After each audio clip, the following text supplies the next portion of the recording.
All right, there we go. Perfect. Hey, everybody. Welcome to Houston with a Problem. Again, give me a thumbs up if the microphone's okay. If not, I may have to do some adjusting. I hope it's okay. If I just go like that, maybe? Okay. So, sorry, my internet completely just crapped out, and I spent the last 10 minutes frantically resetting everything. Another warning. My allergies are absolutely heinous today, so if I'm really phlegmy, I apologize. Okay, so let's. What we're going to talk about? We're going to talk about Rule 5. Rule 5 is not quite what we hoped it would be. I read it a couple of times last night, trying to, parse the legalese. What the big thing I see in Rule 5. That was passed for the clearinghouse, the DTC, is that there's the pledger and the pledgee. So if you buy options, you're buying options for 100 shares of something. The pledger is now supposed to take those shares and put it into an account that can't be touched. And if the options get exercised, then it leaves that account and goes to the pledgee. What was happening before was that nothing was going into that account for the pledgee, and no one had shares. But I can't really tell if there is anything in it that forces the options people to actually have shares available for those calls. So, I don't know. There doesn't seem to be too much teeth in it, because what was happening was, with some of the pledgee stuff, was that things are being held in one account and they're supposed to go to the pledgee, and they weren't. And then the DTC said, well, that's okay now. And that's kind of what the main rule was. There may be impacts beyond what I see in Rule 5, but I don't really know. I don't really see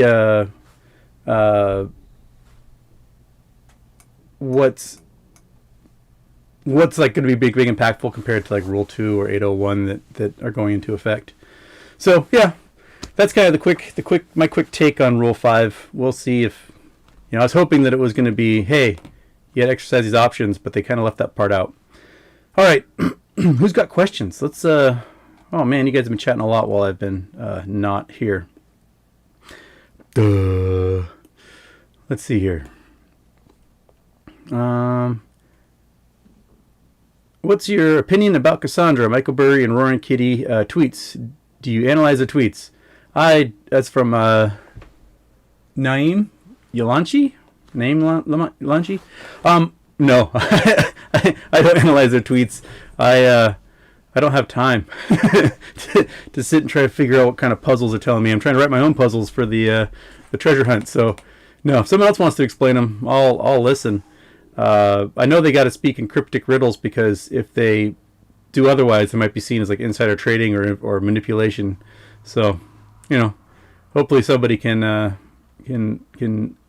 do that stuff for us. Okay. Johan Skinner's 05 is overhyped. Yep, I agree. I think when they pulled out the you must exercise these options to cover your positions part, then the rule is just kind of a dud. There's some people saying that calling it a dud is FUD, but even they said there wasn't much change going on when they posted that rule. It was just a clarification. Okay.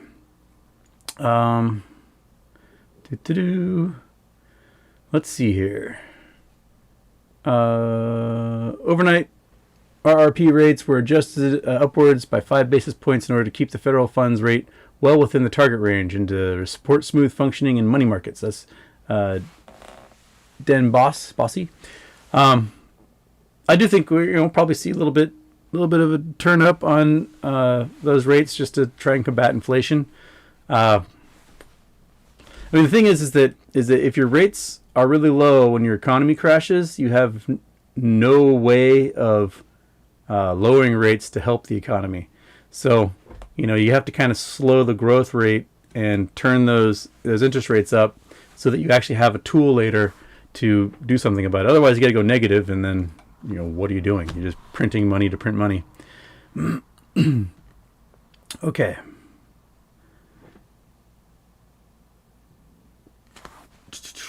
Does anyone know where the shorting by Citadel and BlackRock HYG is from? We'd like to know access data. Yeah, it's get it. What's his name? I'll try to post the thing here. It is Get It Got. That's who posted the original DD on HYG. He's a cool dude. He's done lots of research on shorted stocks in the OTC and pink sheets like Sears and stuff, and laid the case that like if you buy 17 cents worth of Sears, you actually have $17 in stock because their holding company is sitting on so many billions of dollars of assets. But he also did the DD on HYG and a couple other things. He's a cool guy, and people keep stealing his DD and pretending like it's their own. So search Get It Got with hyphens between the words on Reddit, and you will see lots of research that he's done. Okay.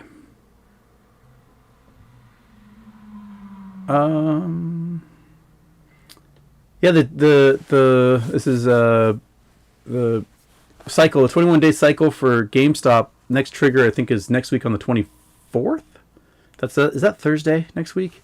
So we might see a spike of buying on Thursday and Friday, which is an awesome timing because that puts a whole bunch of options in the money by Friday evening. So yeah, no, why not? Let's get that going. It's much better when it's on Thursday or Friday, right? So have you read? This is from Big F Bomb. Have you read Ciran's The Bigger Short on Superstock subreddit? I have not. Post the link in the chat, and we can take a look at it. At this point, I pretty much read whatever people send me because I don't have too much time to go out and just scroll.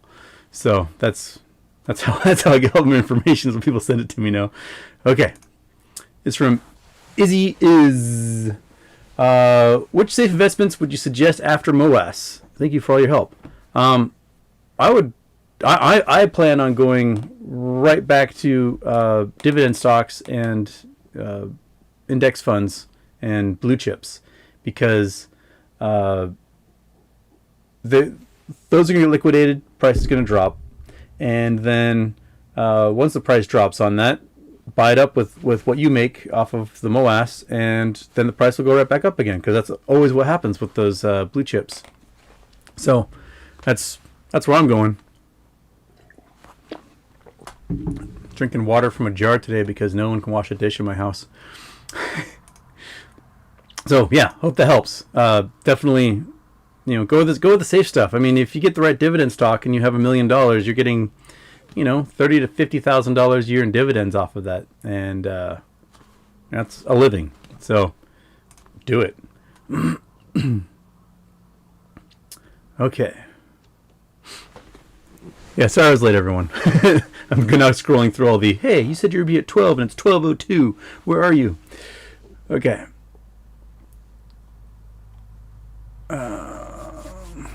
The Bigger Short talks about supplementary leverage ratio, SLR, and how they expired March 31st. This is also the time the repo rate started to climb. What's the correlation there? Oh, yeah. So the supplementary leverage ratio was a way of the Fed getting cash to the banks. And when they stopped that program, the banks were no longer basically being spoon-fed cash. And so the reverse repo market had to take over what was happening with the SLR. And again, like we talked about this last time, the big problem with the reverse repo market right now is that the banks are borrowing treasuries from hedge funds, taking them and then selling them to the Fed to get cash, and then expecting they can go back out on the market, buy those treasuries at a cheaper rate when rates go up, and then pay back their loan to the hedge funds. But the Treasury Department isn't issuing new Treasury bonds. Instead, they're just kind of giving cash to the market as well. And if they're not issuing new Treasury bonds, the bond market is starting to dry up because $700 billion in these 10-year notes are being sold to the Fed, and they might get short squeezed on the reverse repo market. So you have these banks that are getting short squeezed on the Treasury bonds, and they may get liquidated of their assets when the hedge funds that trade under them on margin get liquidated. So you might get them dried up on two ends when this whole disaster goes. So so I think I know what you're talking about with that bigger short talk. I may have actually read that last night. I can't remember the name of these articles. So I think I know what you're talking about. I may have retweeted it last night, actually, if I remember correctly. I was reading it was like 3 chapters. They talked about how the '08 financial crisis happened, parallels to today, and then what is going to happen with that market. Okay. Oh, Jody, please enter my video. How's that? There we go. You don't want to you want to see a picture of my baseball bag? There you go, Jody. There you go. Hope you're happy. Monkey butts on the floor. She's cool. All right. Thank you. Thank you, Jody. All right. I'm just going for the rule of thirds. That's all. Let me. You know what I'm gonna do? I'm going to. I don't know if any of my moderators in here, so I'm gonna put a couple of deputize a couple of you. There we go. Okay, raw stock. Hedge funds either want to destroy our hope or quit out of boredom. Not only did I panic buy AMC on the dips, but I also panic bought lotion and tissues. I'm not getting bored anytime soon. There you go. I figured today, if there's going to be a short attack, it will probably be at some point today or during the day, because if it gets put on SSR tomorrow, then it opens up Friday to try to crash the price of the stocks, because so many of these AMC stocks are going to be in the money, these options. So I think if they have 40 million shares or more, if it's at $50. So if it's higher than that, we're looking at maybe 50 or 60 million shares that all of a sudden are going to have to be delivered for Monday and Tuesday. That's wild. So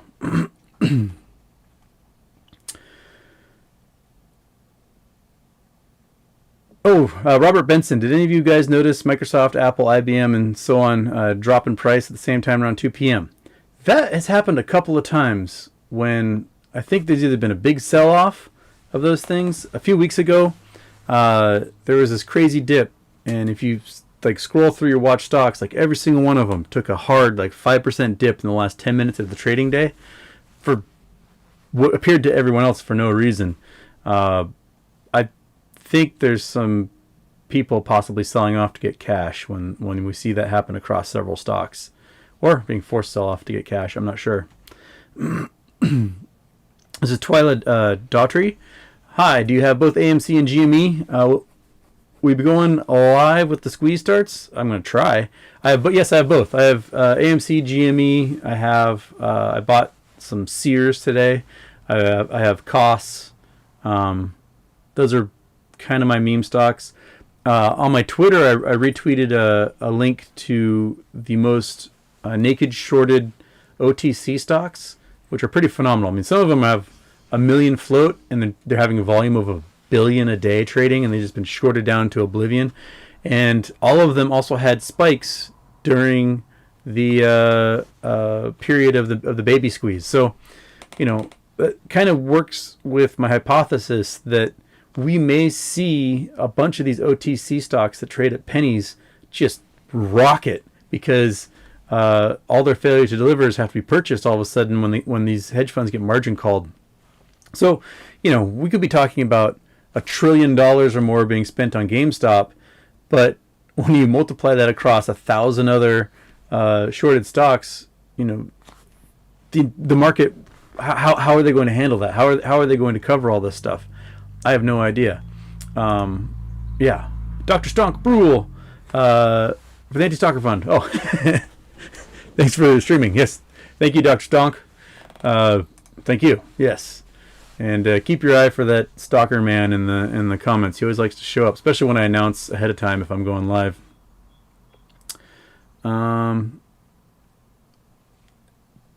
Beats by the Wood. Did I go live yesterday? No, I did not go live yesterday.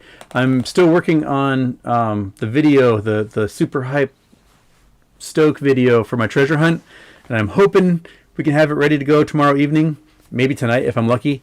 But well, I say we. My roommate, who's a USC film grad, can actually edit things.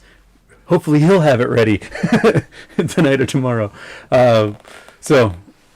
The treasure hunt's going to be magnificent. There are some fun puzzles and there are some brutal puzzles that you will all be tasked with solving and adventuring out to find. So get ready. Okay.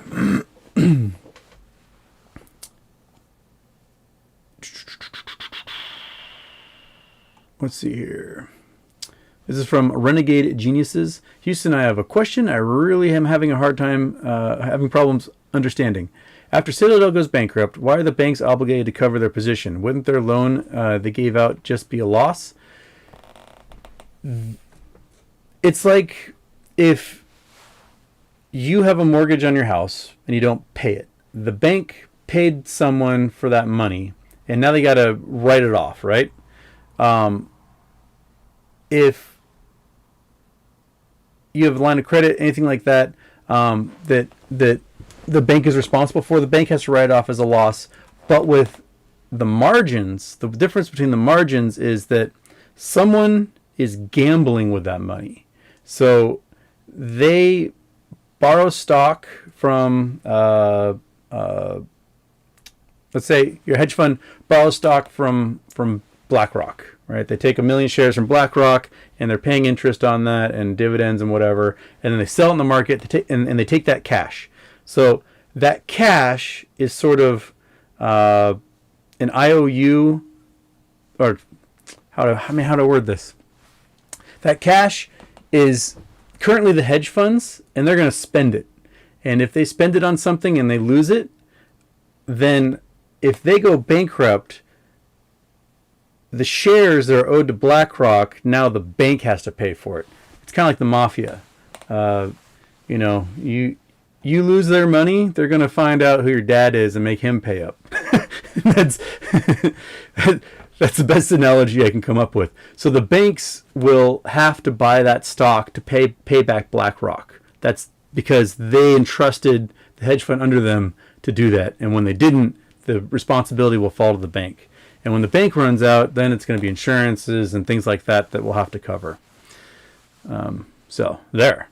All right.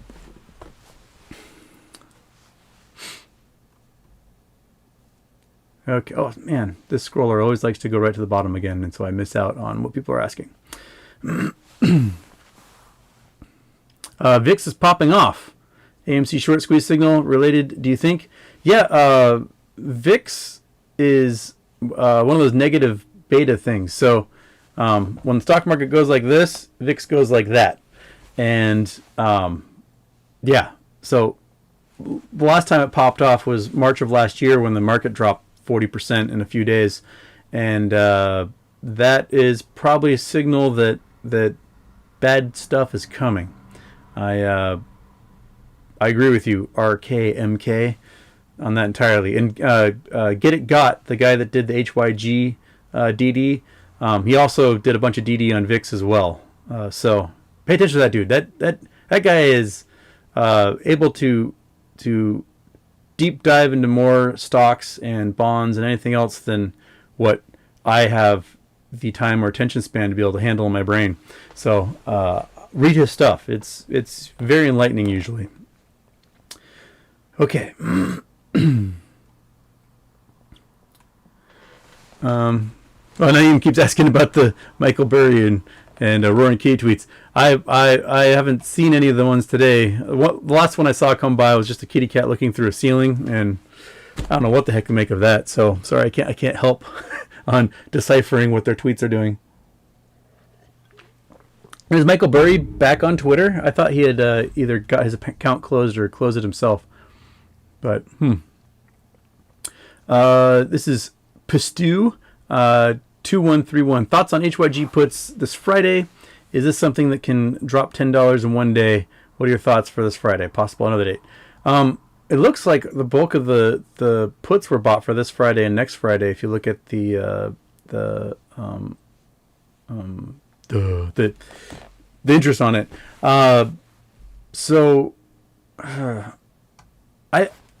it looked like it took a few days for it to drop the $20 or $30 it did in March of 2020, when the market took a dump because of COVID. So I'm not sure if it will drop $10 in one day, or if it'll take a couple of days to do it. But we're closing in on today and on Friday, and I've got my puts that I purchased as a gamble. I mean, spent a few dollars on them at $86 for this Friday, and maybe it drops and those go in the money and I make $1 off each one. I don't know, but we'll see, I guess.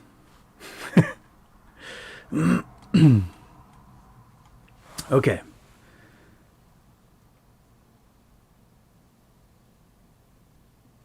Okay. Brokerage son, do you think the institutions selling off could potentially keep the MOASS from happening? No, I don't. Because the institutions, the only way they can keep the MOASS from happening is if they sell billions of shares, and they don't have billions of shares to sell. They've got millions, and I don't think that the institutions would want to keep the MOASS from happening, because they want their money just as much as we do, and they want to see their enemies die and take over their roles and get their customers. So I don't think that there's a possibility. Tabitha Timbuktu, what's the Sears ticker? I think it's Sears Holding. SHLDQ, I believe, because it's on the pink sheets, because they're technically in bankruptcy negotiations. That's Sears. But, I bought it 25 cents a share, and, that's worth $25 at some point. Hey, I'm cool with that. Okay.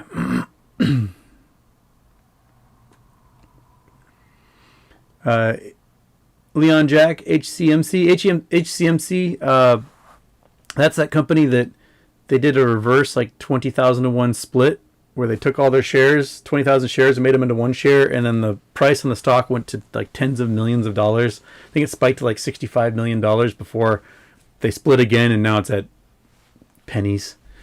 Yeah. Rahimi 072, you should display not a financial planner in your status. I think I did, didn't I? It's at the bottom, I believe. I'm not a financial planner. It's not financial advice. The tried and true. Okay.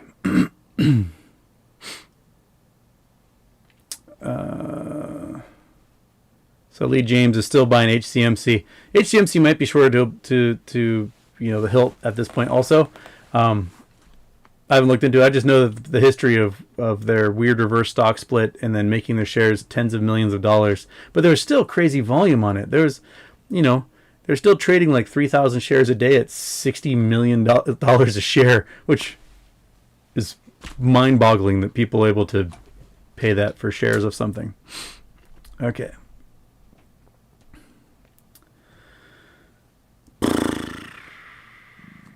What are the chances of MOASS actually happening? Lee James, I think it's going to happen this summer. I think that there's so many weird things about to converge. This Friday alone, we've got the possibility of 400,000 or more calls going in the money for AMC. We've got the coming crypto dividend for GME. We've got Rule 2 and Rule 801 coming from the clearinghouses that make it really hard to short and not cover. We have the possible short squeeze of the bond market with the banks to the tune of hundreds of billions of dollars. We've got the fact that corporate debt has spent 109% of profits on stock buybacks rather than research and development and expanding their companies. And the corporate debt is just out of control. We got the fact that trading on margin has basically doubled in the last year, but the stock market hasn't doubled along with it, which means a lot of people are losing a lot of money. We've got there's a lot going on. So we could see the corporate bond market collapse. We can see the treasury market go bonkers. We can see the squeeze of hundreds or thousands of forgotten shorted stocks. It's in that Sebastian Junger perfect storm territory. So something's going to happen. Something's going to trigger it, and one of these things is just going to be the little flake of snow that starts steamrolling down the hill. Okay. Oh shoot, just reset. Somebody's asking a DTC rule.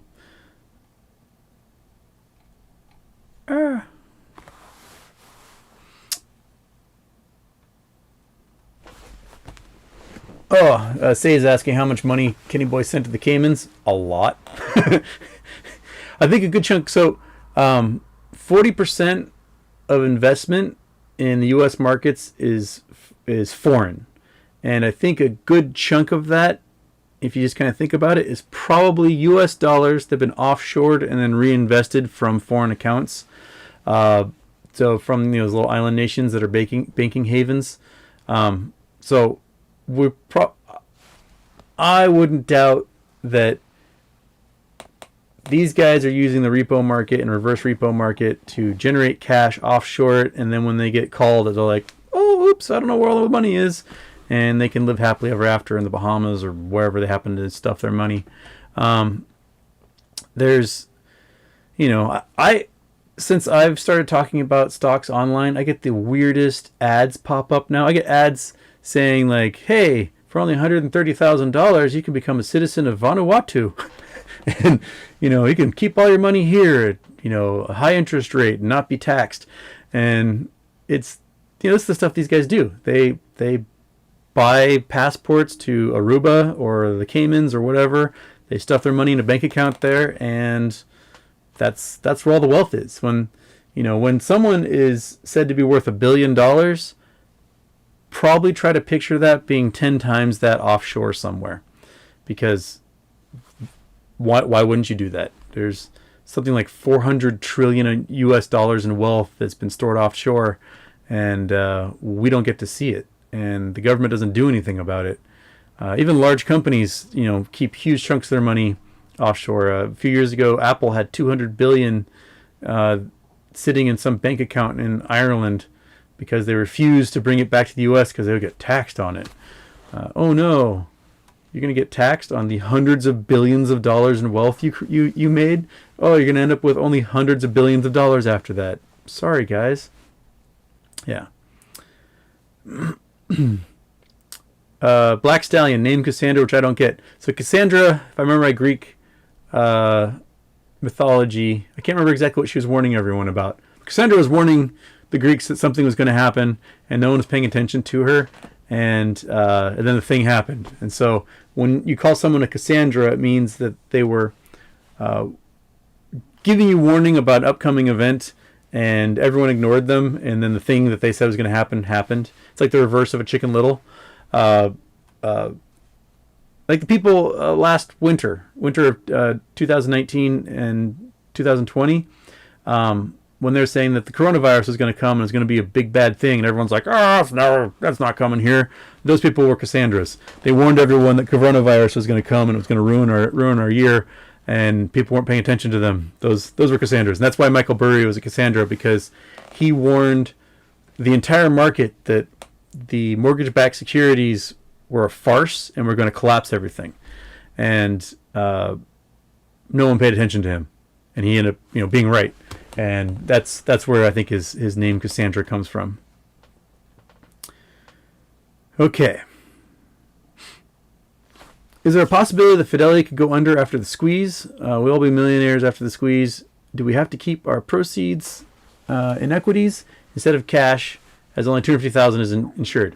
That's what I'm thinking, Honest Ape, is that if you make a lot of money off of this, turn it back into more securities, because at least there's an ownership trail along with that, and it's in your account.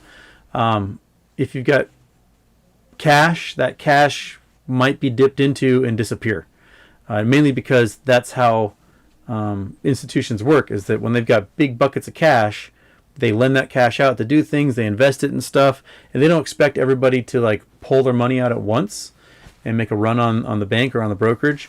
So I would use that money to get more securities, and at least you have your name attached to that stuff. Because if the cash disappears and you've got more than 250K in there, some people have insurance up to 500K in their accounts, then you might lose that extra cash. So, yeah. Randolph Conley. Oh, wait. Oh, did I miss one? Oh, sorry. I'll get back to you, Randolph. I just missed a super chat. SM, your shirts are awesome. I've been trying to find a straight answer to this question. Maybe you can help. Can shorts cover using the dark pool? No. Shorts can't cover using the dark pool because we own the shares, all the physical shares, and we have no access to the dark pool. So you can't. What's being traded back and forth on dark pool right now is probably mostly synthetics to kind of mask positions here and there when checks are being made and stress tests and things like that. So the fact that we have all these shares means they can't use the dark pool to cover, because we have no access to the dark pool. That's one of our complaints, is that they do these deals off market in kind of black market style, and that's how they can kind of cheat the system.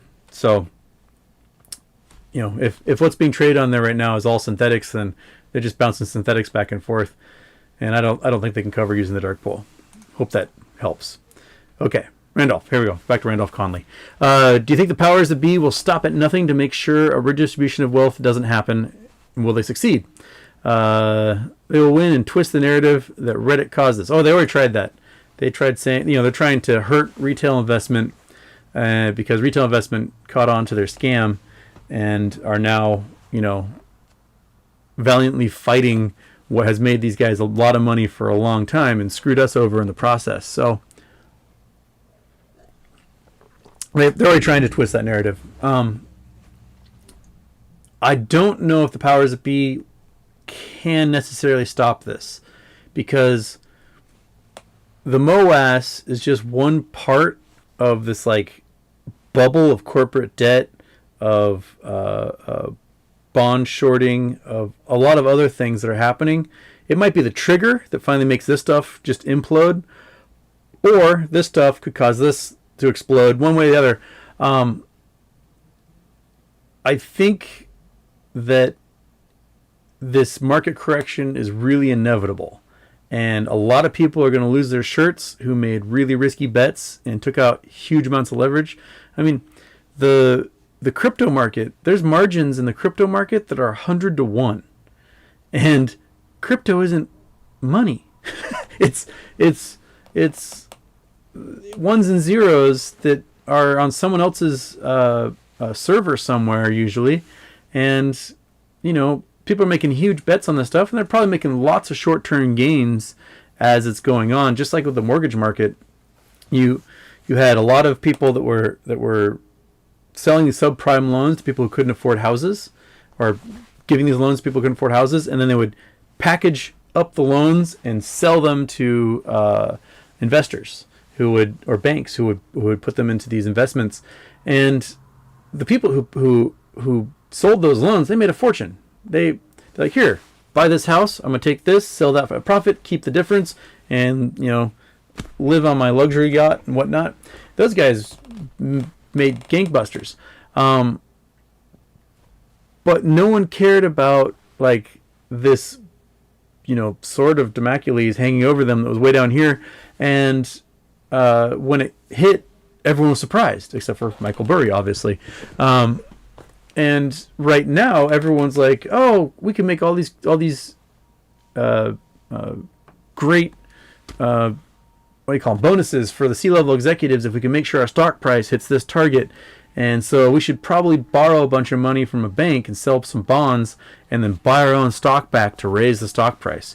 And that way, the chief operating officer and the CEO will get their $20 million bonuses because our stock hit $60 when the stock should only be worth 20 because it's being artificially raised by these stock buybacks. If you're spending your money on stock buybacks to artificially inflate your stock price and not on research and development or improving your logistics or remodeling stores or whatever it is that your money should be spent on, you are going to face a big bill in the end. But these C-level executives don't care because, they have no liability. They got their $20 million bonus. If the company goes under, well, they'll get fired, probably get another $20 million as some sort of golden parachute, and they walk away, and it's now someone else's problem. So everyone's so focused on the short-term gains because the short-term gains is so much money for them that they don't care about the consequences of these actions, and that there might be 100,000 employees who get laid off, or entire communities that get ravaged when the mill shuts down or whatever, because Mr. MBA got his and he doesn't care about you. That's the entire reason why he is in the business he's in. So will they succeed? I think a lot of them will, but I think a lot of people who didn't hedge their bets with meme stocks or looking at what skyrockets or drops during these times, they're going to hurt. There's going to be a lot of people who lose homes, lose jobs, lose health care, and just lose the fight. And, while we may be among the lucky ones, a lot of people we know won't. And so, that's kind of, I don't mean to be a downer, but that's going to be the reality of it. Is a lot of people are going to lose out on this. They're going to lose their pensions. They're going to lose their 401ks. They're going to lose all sorts of things. So, oof. But I don't think they can stop what's coming. They right now they've been putting it off and putting it off and putting it off. It probably would have happened sooner if COVID didn't hit, because so much money got created and dumped into the markets from COVID that I think it put off the inevitable. But right now we've got some comeuppance coming. We've got inflation going. We've got all these short squeezes. We've got the bond market and all those things. So it's coming. Something has to give at some point, because it's this is a house built on like balsa wood. This is Zanti. Can brokers lock us out of accounts if the system starts collapsing? Will we have time to move the GME cash into blue chips? I don't know, to be honest. Interactive Brokers and Robinhood and a couple others, I think Schwab, they showed that they can pretty much lock you or lock certain aspects of how you can buy and sell. That's interesting to think about. If the system starts to collapse, will they keep you from being able to buy this stuff?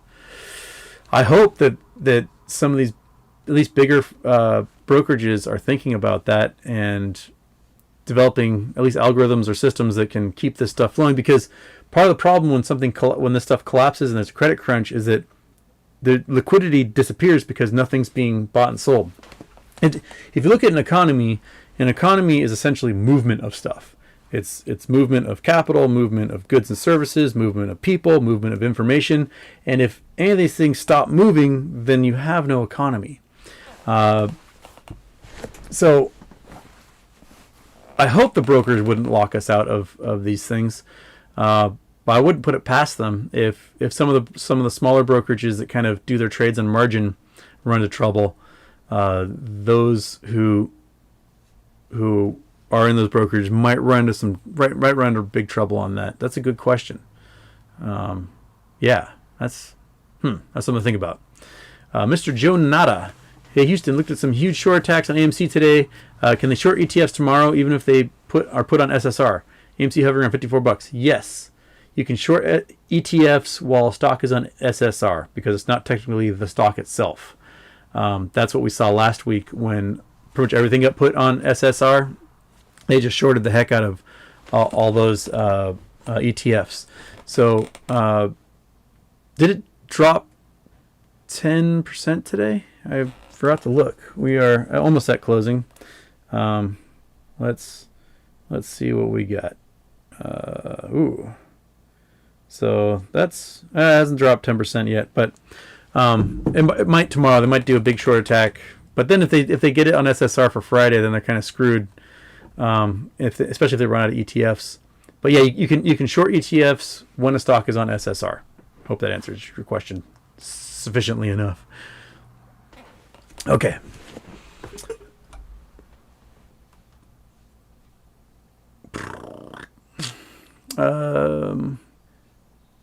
What's my list of possible squeezes? This is from Resident Flea.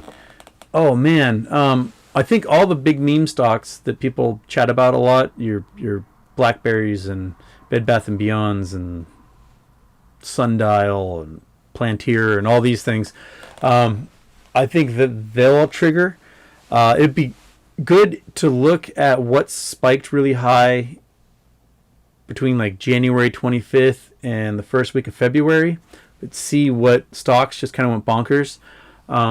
That, I believe, is a telltale sign as to who has problems with these failure to delivers and who's been kicking the can down the road.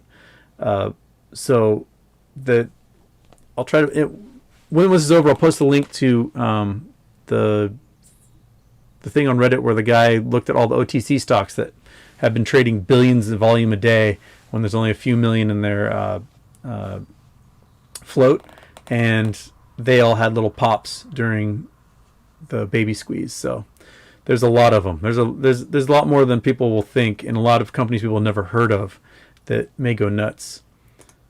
Okay, Man Calvin 2 videos. Thank you so much. Will we pay capital gains tax twice if we throw money back in the market after the squeeze? No. So what capital gains is they take the amount you invested at the beginning of the year, and however many trades you made throughout the year, it's the total gains by December 31st.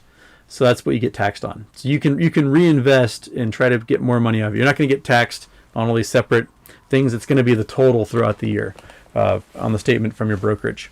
So that's what you're taxed. I'm still writing a show that's kind of the I don't know what to call it, the exit strategy or the post MOASS, but it's going to be kind of talking about taxes, reinvestment, what to expect from market crunch, insurance on brokerage accounts and bank accounts, things like that. Problem is, I thought I was going to get it done, but I have like 120 more homeworks and quizzes to grade by Sunday, and I'm trying to get this video done for the treasure hunt, and I kind of just put too much stuff this week in here, and doing this live show is a way to distract myself from actually doing my work. But thank you for giving me the distraction. Yeah, so that show is coming. Oh, where did I missed? Oh, Mike Vlogs. Oh, thank you, Mike. I missed your super chat. Thank you so much.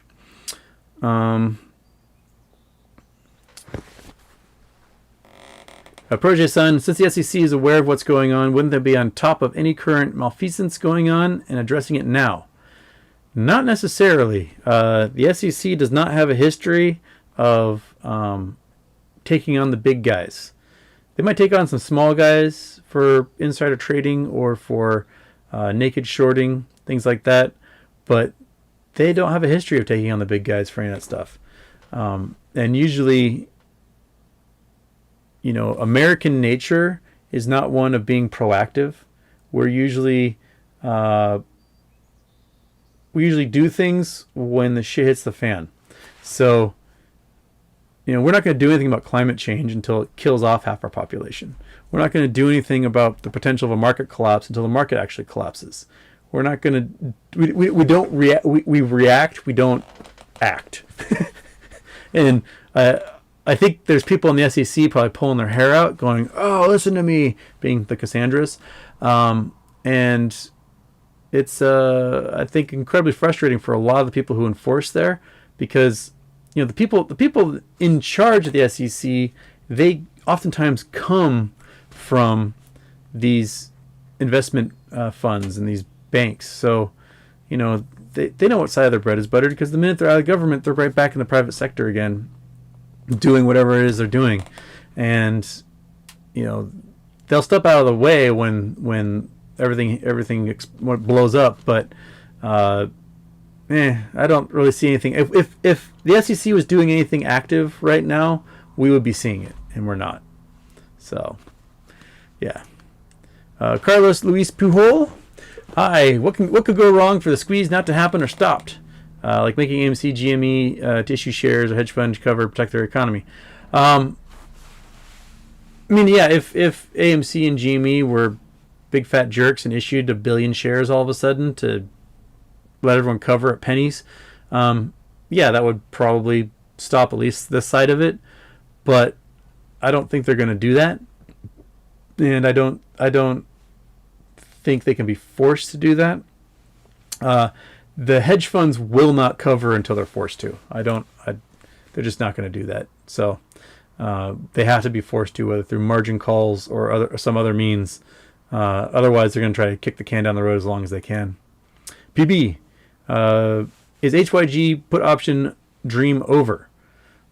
Maybe for this Friday if things don't take a turn, because you really need like the Dow to take a huge hit for HYG to take a hit as well, and I'm not seeing that yet. But we'll see. Have they announced? I probably won't announce the interest rate rise until after market close today. So if there is a rise in the interest rates, the stocks may take a big hit tomorrow, and we might see some movement in HYG as a result. I don't know. Marlon Nichols, for GME, what's the difference between short interest, 11 million, and dollar volume sold, 1.97 billion?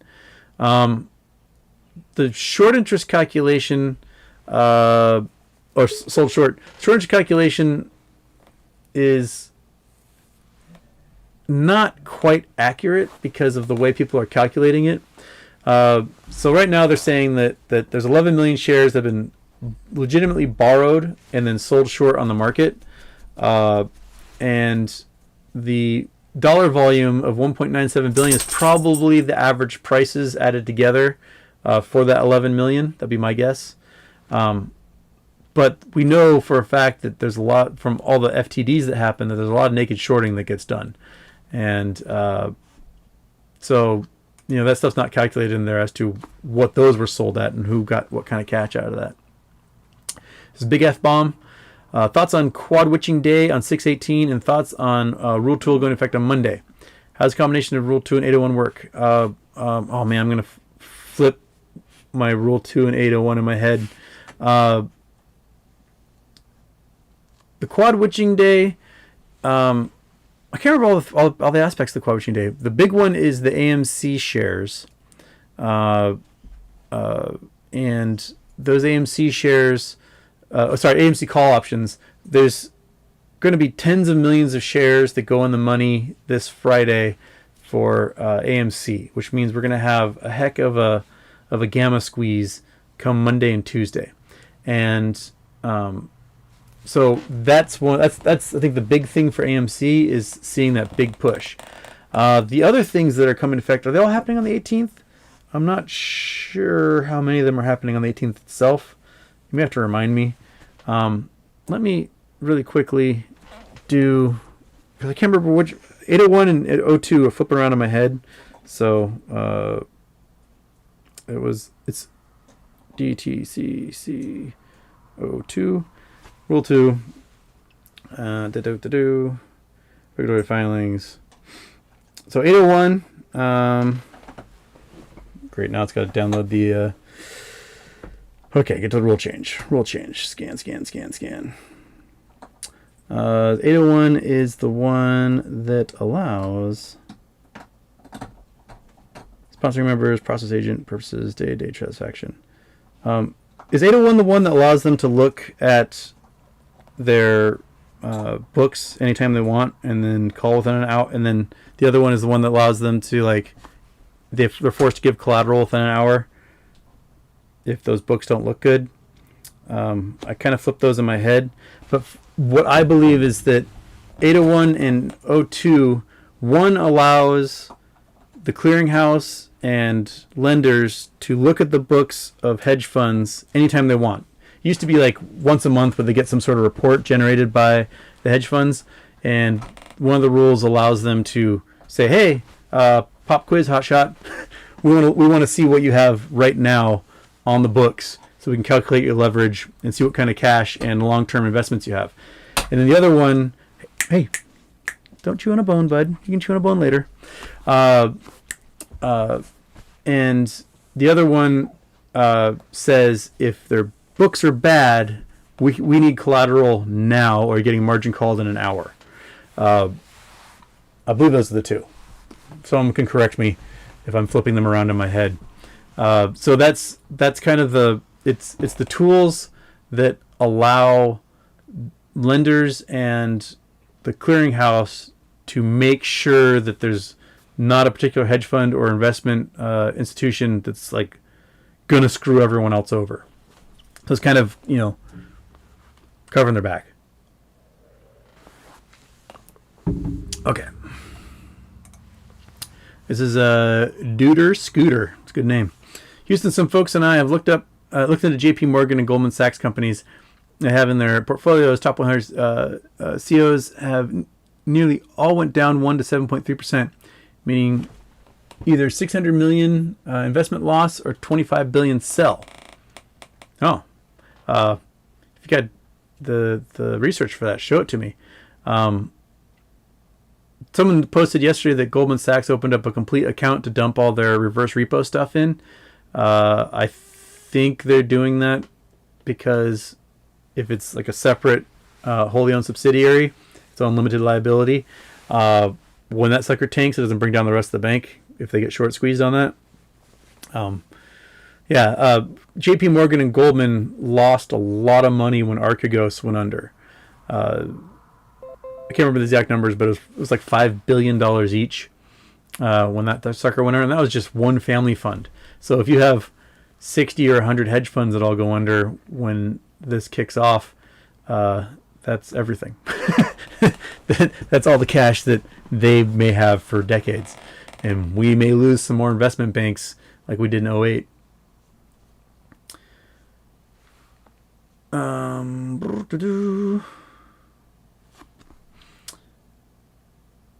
Johan Skinner's half the SEC is looking for jobs in big banks. Yep. That's where the money is. There's probably a few career dedicated people in the SEC that really, are idealists. But most of the people at the SEC, they get themselves a nice government job. It's got good benefits, and they learn the inner workings of this stuff and all the rules, and then they get hired on at a big investment firm or a bank, and they teach them how to skirt the rules and work with the loopholes, and they make a huge amount of money after that. Okay. Fidelity it's from AMC 801. Fidelity has a cash account that will insure $1 million. Awesome. So do you have to sign up for that separately, or does it automatically come when you sign up? Because I've got Fidelity as one of my accounts, and it would be interesting to know if I have that or if I've got to check some box somewhere to get insurance to $1 million. Okay. My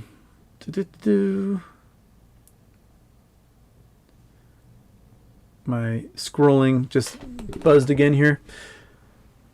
I know it's impossible to predict the exact date of MOASS, but do you believe it will happen mid-July? This is Yoma Bavir.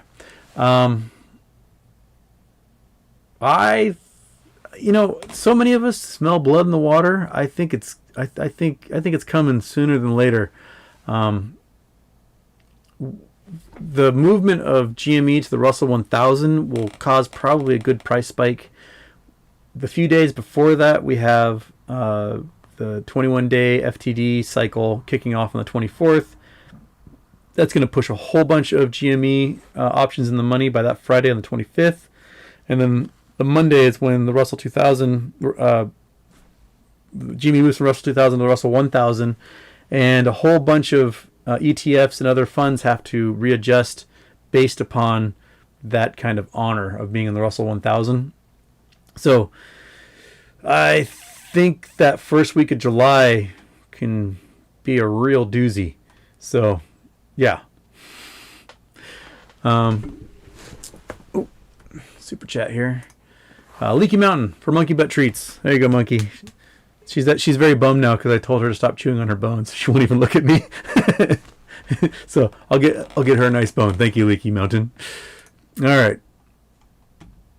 Does that Leaky Mountain happen to be Jake by chance? Leaky Lava? Is that you, Jake? Thank you, Jake. If it is, might be someone I know. Okay. How will potential crash in the USA affect, for instance, Europe? Will it be the same as 2008? This is from Don Van Dudeward. That's a good name. I take it you must be Dutch. Huge ripple effect. I mean, the U.S. dollar is the oil money, right? It's the oil dollar. It's the petrodollar, and so many things are the standard trade is in U.S. dollars, and if we got rapid inflation, the price of stuff can go bonkers. Like oil has to be traded in U.S. dollars. If the U.S. dollar is worth nothing, then oil prices go through the roof. Then again, when the economy collapsed, people stop driving and factories shut down and oil prices drop. So who knows how it's going to affect.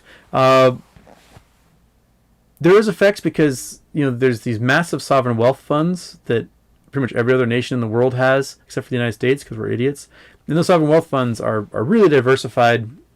They're used largely to invest in startups locally, but then they take gains and they invest it broadly across lots of stocks and bonds and everything else.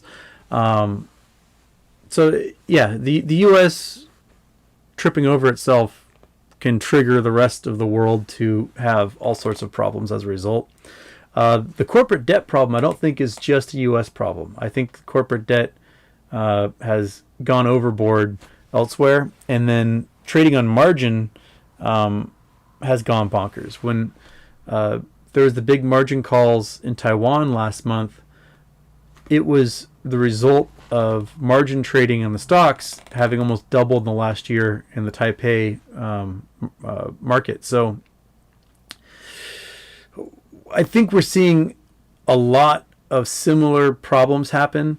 The one thing that a lot of foreign markets have an advantage of over the U.S. market is that the naked shorting is illegal. And if you do it in Korea, you do it in Germany, you do it elsewhere, you're going to go to jail. And they're going to find out about it pretty quickly.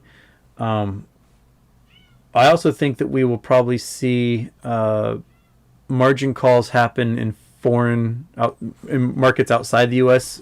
Before it happens elsewhere. Sorry, one sec. The cat is meowing at the door because I think he's bored, and that's annoying. Kitty, you coming in? No? Yeah? All right, you come visit. Get in here. Watch out. Watch your butt.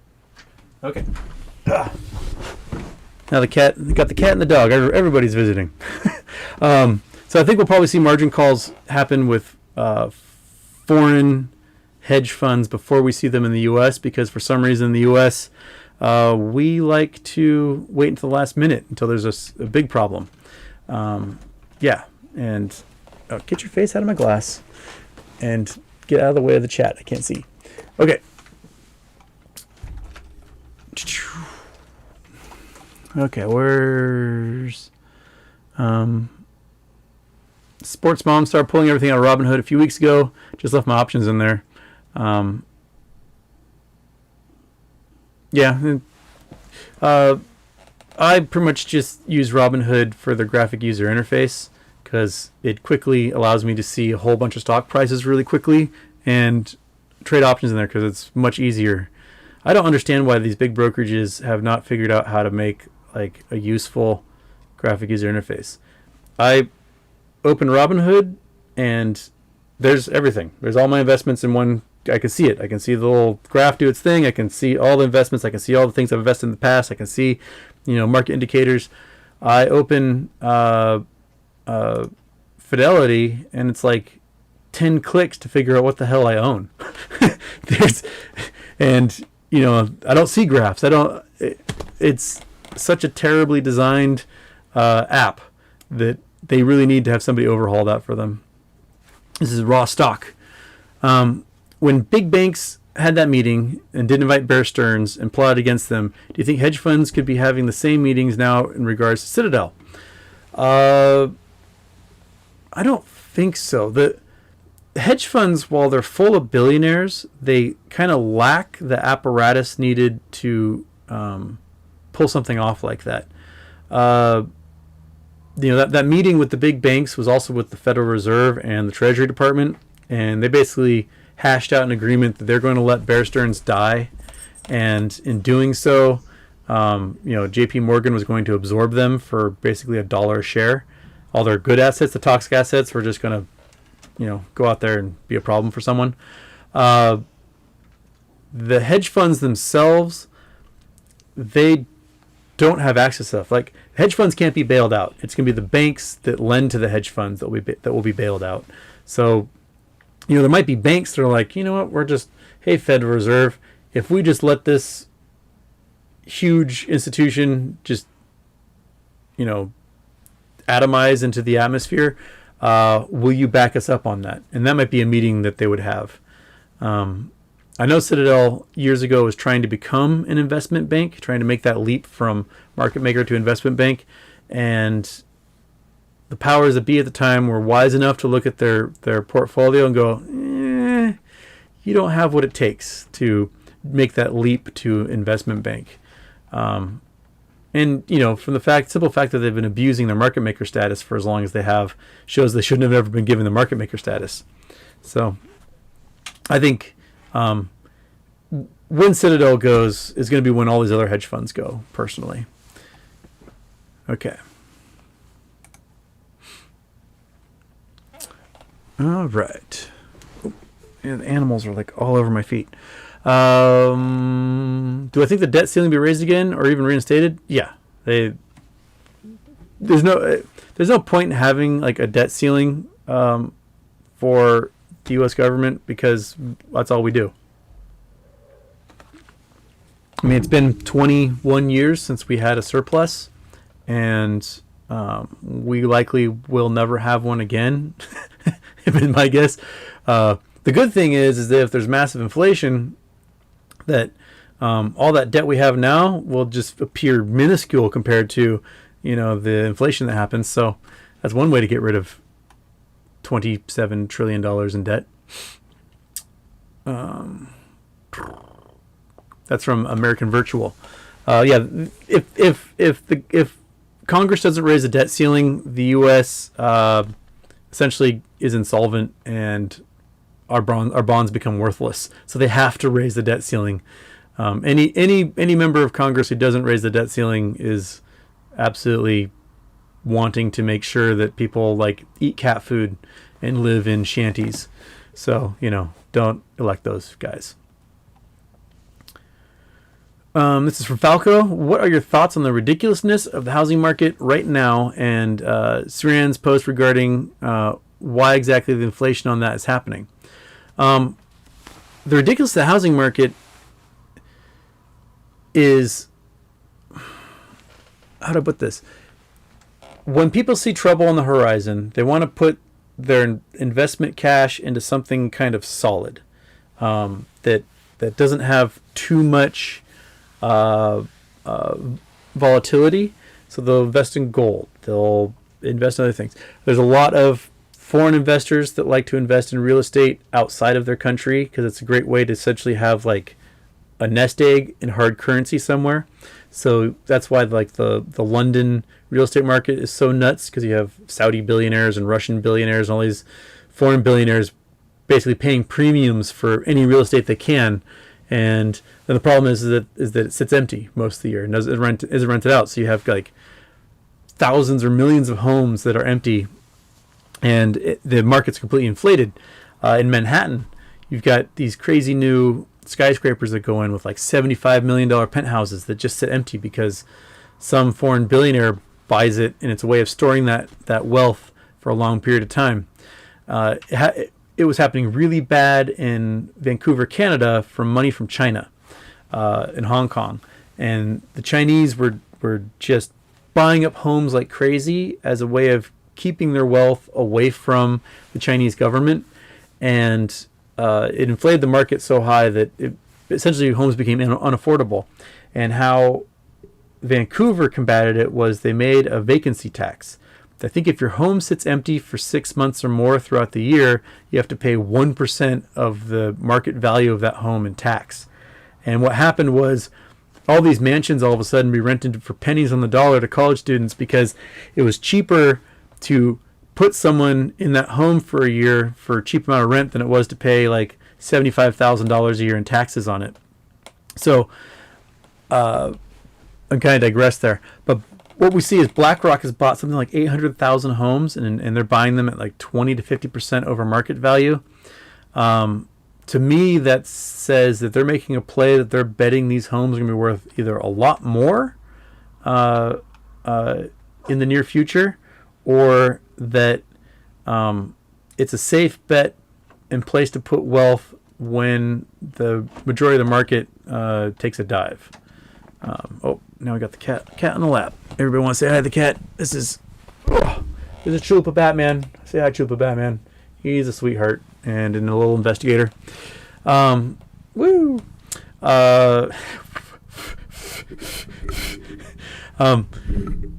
We saw also when the market took a dump in 2008, we had groups, it was like Steve Mnuchin's group. They, they took over all these homes, and they did things that basically bought up a whole bunch of houses at a discount. So maybe if you control the market and you can control all the vacant homes, you can kind of control the price of homes later. But I'm not sure how BlackRock will escape if the economy takes a dive and the credit crunch happens, people can't buy homes. Maybe it's a longer term investment for them. Maybe they're thinking 10 years down the road on these things.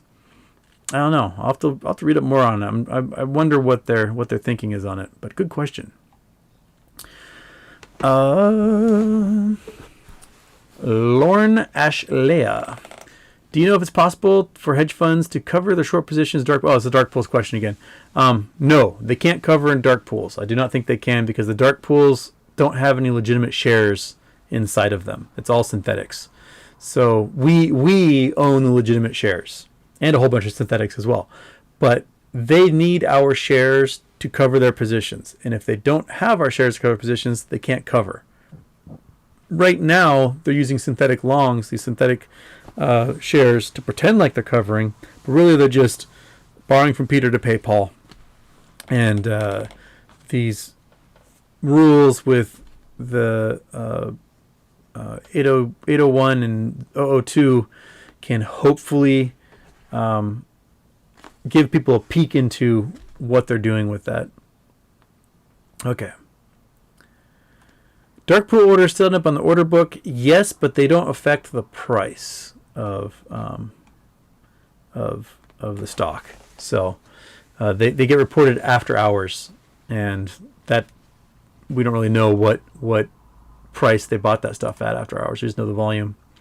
This is from B. I'm new to options. Bought some HYG 86 strikes for 618 at 8 cents. Took a slight dive today. My position is still losing value. Do I do something? Did I do something wrong? Yeah. Options are a gamble.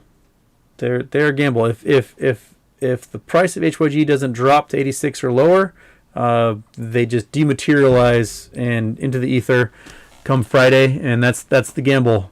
That's what BlackRock and Citadel will see. They'll see like millions or billions of dollars just disappear on that bet if the price doesn't drop by Friday. If tonight they announce an interest rate hike, we might see a lot of stuff take a hit Thursday and Friday, Wednesday, Thursday, and Friday. What day is today? Today Tuesday? Today's Wednesday. Today's Wednesday. Ugh. So Thursday and Friday. And that could, push that below $86. That's why I bought mine at $86 because I could afford them. And if it's going to drop $1.50, that's a bigger chance of that happening by Friday than dropping $10 by Friday. So no, you didn't do something wrong. You made a gamble, and that's what we do. If we're investing, everything's a gamble of one kind or another. So, that's how it works. Sarah Xiong. Article on Investor's Place is telling us to sell, meanwhile telling short sellers their losses are only on paper. Yeah, just hold. Good, yep. We'll see lots of things come from investor papers. When I have dinner with my dad, he's always like, well, I read an article today that says the GameStop squeeze isn't going to happen. I read an article that says GameStop's under investigation by the SEC. And I have to show him that GameStop revealed the SEC wanted documents from them because somebody else was breaking the rules trading their stock. That GameStop wasn't under investigation, someone else was, but they like to write articles sort of full of half-truths and use that to scare the boomers, because the boomers don't necessarily know how to use a computer and read this stuff for themselves. So just hold. They like to say the shorts have covered. The shorts have not covered. If the shorts had covered, all of us would be cajillionaires right now.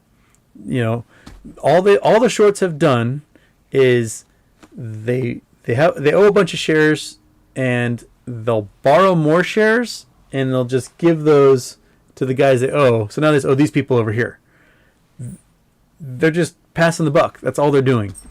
Or they're going with the reg show option, which is as long as they know where shares are, then they've covered their position without ever actually buying the shares. So they'll do that with these deep in the money puts and calls that expire 2-3 years down the road, and they'll say, oh yeah, well, I may have generated like 80 billion naked shares, but I have all these options, and someday these options will sell or exercise. And currently the SEC is like, oh, it works, that's fine. So they haven't covered spit. It's hold. It's from PB. What interest do you refer to as for tonight? The Fed already announced no change. Did they announce no change? I haven't. Sorry, some things may have happened while I've been on here. I was looking just before I went live, and they said that no one had announced yet, and that the market was on edge. So, did they announce no interest rate? Correct me if I'm wrong about that. I figured if they're going to announce, it was going to be after the close. So if they didn't announce a rise, that's interesting. I'm not sure if that helps or hurts the banks in the reverse repo market.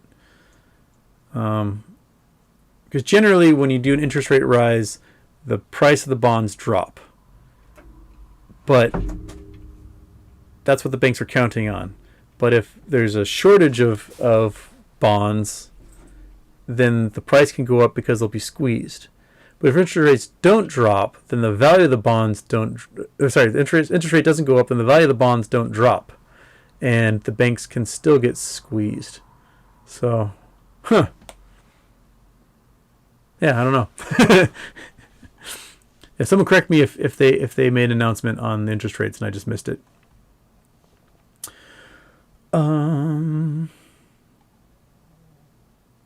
Looking for questions. From Matthew, Fidelity is testing a new app on iOS right now that is much closer to Robinhood than currently. Oh, thank God. Because the app is such a convoluted piece of garbage that I want something that's easier to I just want to click things. I hope they bring it to Android soon, because that's what I'm on. If HIG plummets, Citadel will gain billions. Watch for which for. Yeah, that's true. But those are billions that they got to pay us. So, let's Everyone's hedging their bets somewhere. So, if I can make money off of making money, I will make money. That's why we're all in this. Will BlackRock and Vanguard dump all their shares during the squeeze, killing momentum, or will they sell on the dark pool? That's from Jason. That, so kind of to illustrate, BlackRock has 9 million shares. I'm not sure how many Vanguard has. Let's just pull a number 6 million shares. Almost all those shares are lent out right now. Almost every single one of them have been lent out at some point. So the only way that Vanguard and BlackRock can kill the squeeze is if they have more shares than are naked or borrowed out there, and I don't think they do. That 15 million shares is not going to make up for the fact that 150 million or 500 million or 1 billion shares need to be purchased to cover all the naked shorting that has happened. It may, for a day or so, slow down the buy pressure, but even then, BlackRock and Vanguard have to get actual shares in their accounts before they can sell. We're sitting on these synthetics, on these IOUs, and they can't sell them to anybody until a real share comes and replaces that IOU, and then they can sell. So, if those first 15 million shares sold during the squeeze aren't replacing BlackRock and Vanguard's coffers, then they don't have the option of really putting the squeeze on or stopping the squeeze. So it's the hole's so big that even those shares can't fill it, I don't think.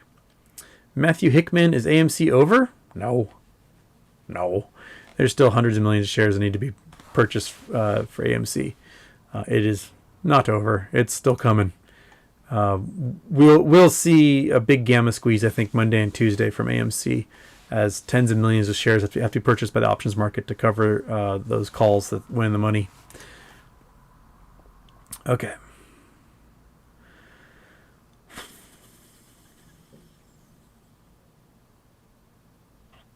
Well, Sean Ripper, easy to squeeze an orange GME than a watermelon AMC given their float.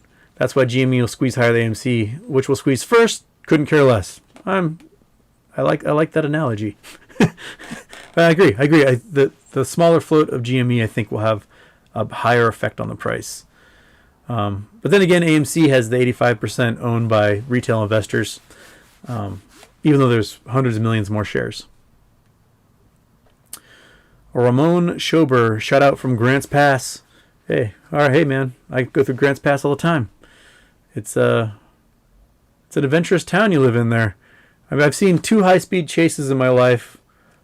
One in Tukwila, Washington, which is the crime capital of the United States, and 2 in Grants Pass.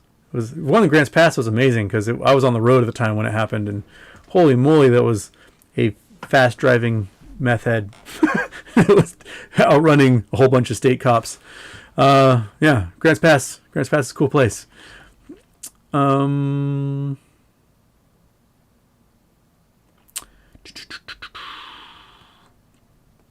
Is the Stormblade SSR in place? They short via ETF? Yes, that's exactly what they do. You can short an ETF that contains the stock when SSR is happening. It's a loophole they follow. And shorting ETFs is such a pain in the butt that it's kind of an act of desperation. And I don't know if they have. Are there any ETFs left to short? They shorted so many last Thursday and Friday that I don't know if they have any that they can short. That's kind of the issue. Did either AMC or GME trigger SSR today? No, they didn't. AMC dropped like $3, and I think GME dropped like $2 or something. So it wasn't enough to trigger SSR. Yeah, so nothing's SSR for tomorrow. Dr. Stonk Brule, do you think the fear of communism comes from the billionaire elite being terrified of the transfer of wealth situation like AMC GME? Probably. I think the fear of communism comes from a couple of places. If we're going to get political here, one is, we can make 400 families comfortable and not filthy rich, and raise the quality of living for every other human being on the planet. And those 400 families, they don't want to be comfortable. They want to be absolutely filthy, stinking rich. So that's one fear, is that the fear of going from ostentatious to mere comfortable scares the hell out of them. And I think the other fear is that the times people have enacted communism, some sociopath ended up being in charge and utilized the top-down structure of a communist system to essentially do whatever they wanted. So I think that's the public fear of communism. When John Maynard Keynes created the Keynesian economic model, he kind of temporarily put a fork in communism. If there's a way you can heavily regulate the market to keep this boom bust cycle from happening, and the idea was you've got little booms and little busts, and you have a slower growing market over the end rather than a steep sharp curve followed by a huge downfall. That as long as you followed that model of regulating the market fairly heavily and you kept it slow and steady, people didn't think about communism. I mean, if you aren't actively having a hard life and losing out on all your money, you aren't going to think of another economic model. If the current economic model helps you and your family and helps everyone across the economy, then you're not going to think about switching economic models. It's when the laissez-faire capitalists who get into the regulations or get into Congress and they pull back on these regulations that all of a sudden the mechanisms to keep that slow and steady growth happening vanishes. And you start getting the boom bust cycle again, where every 10 years, woohoo, we're going crazy, yay, and then, oh no, free fall, and people are jumping out of buildings. I'm a firm believer in heavy regulation of the market, and slow and steady wins the race, and it helps everybody along the way. But if you deregulate electricity, you get California and Texas. If you deregulate the water supply, you're going to get people getting, lead in their water. If you deregulate naked shorting, you're going to have people naked short, and it's going to ruin everything. If you don't regulate the mortgage market, then you're going to have a bunch of people who shouldn't have mortgages get really expensive ones, and they're going to crash the economy. So I think if you are truly scared of communism, you need to be pro-regulation. And the success of the heavily regulated Scandinavian economies, I think, is an excellent model. And every time I go to Scandinavia, I'm like, well, your roads are really nice. Your schools, everybody lives in a nice house. This is interesting. I'm not going through shanty towns. So Dr. Stonk, I think that fear of communism comes from a couple of places, but deregulation is the fastest way to guarantee more people wanting communism than anything else. Nicholas Leflem, Houston hope all is well. It's pretty well. Once the MOASS happens, and it has been suggested that the market may take a huge hit, what companies would you invest in? Now, someone asked me that a little bit earlier. I would go Vanguards and dividend stocks. Just put all that stuff in there, because those are the slow and steady. You're going to get guaranteed dividends out of them, or I'm going to get guaranteed dividends out of them. And I would love to get to the point where I make enough money off of MOASS that I don't have to think about the market ever again. That I can just go, all right, you put that there, get a check every month, and buy a really nice 4-wheel drive RV, and the dog and I are hitting the road for long periods of time. So I would go, I'm going blue chips, I'm going dividend stocks, I'm going Vanguard index funds, and just set it and forget it and walk away and take care of my other hobbies. That's what I'm doing. David Sean, thank you for sharing No, perform knowledge. Oh, thank you. Thank you for listening to me pontificate for an hour and a half on whatever questions people are asking. This is fun. This is like the only social interaction I get. So as long as people keep asking questions and I have somewhat of a voice, I can go for a while. Stormblade saying SSR was triggered. What was that? Was it? Did it go down that far? Was it triggered? Let's see here. AMC. Oh no, SSR was triggered on AMC. It did drop 10.7 at one point. Oh, 11.45 at one point. Okay, I was wrong. AMC did drop. What about the old GME? GME. Come on. GME did not trigger. So AMC is on SSR for tomorrow. GameStop is not. My beloved costs. My beloved costs is not on SSR. So AMC is on SSR. I got that wrong. They're on SSR for tomorrow. So expect those ETFs with SSR with AMC in them to go nuts tomorrow. They're going to drive that price down because they want to get as many of those options out of the money as they can by Friday. Okay. Let's see here. Alex Nieves, how about becoming a rental nation? That's probably in regards to BlackRock. Yeah. All being stuck renting, all owing to some landlord. These big corporations that buy houses, though, lots and lots of houses, that has a lot of upkeep and maintenance that is really, really going to be hard to manage.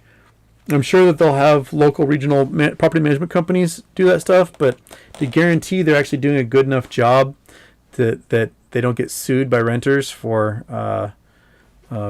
basically being slumlords, that'll be interesting.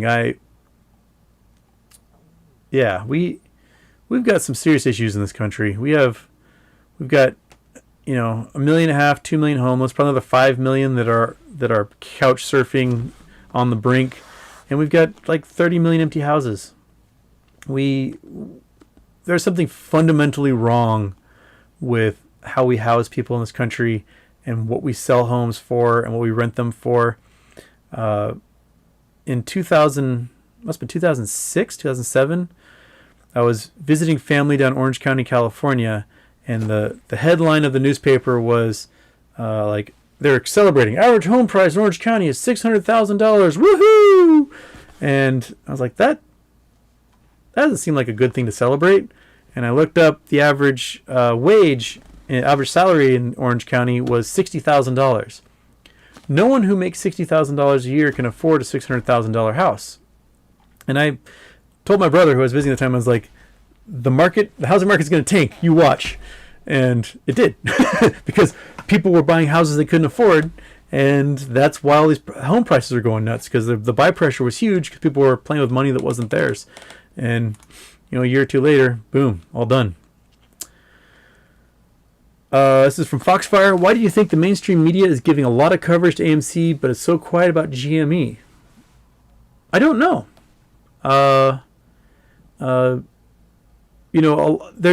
There's a lot of times stuff gets covered by the mainstream media because people are paid to cover it. So perhaps there's a budget at AMC to say, hey, why don't you do a little story on us there at CNBC or something, and CNBC will come and do a story on them because they got paid to. John Oliver kind of talked about this a couple weeks ago on his show, was how people will buy news stories, and the news outlets will only put at the end of their title, their credits at the end of the news show, like, oh, that was paid for by so and so. I think it would be wise to spend some money in GME's part to get some good news coverage. That might help the squeeze happen. So I don't know why AMC is a darling right now and GME, no one's talking about GME. I don't know. I can speculate, but that's about it. Volta Vin, I've lived for a bit in Serbia as well. The UAE billionaires are hedging their dried up oil by buying up the Danube and Sava riverfronts and access. Yeah, that's what they do.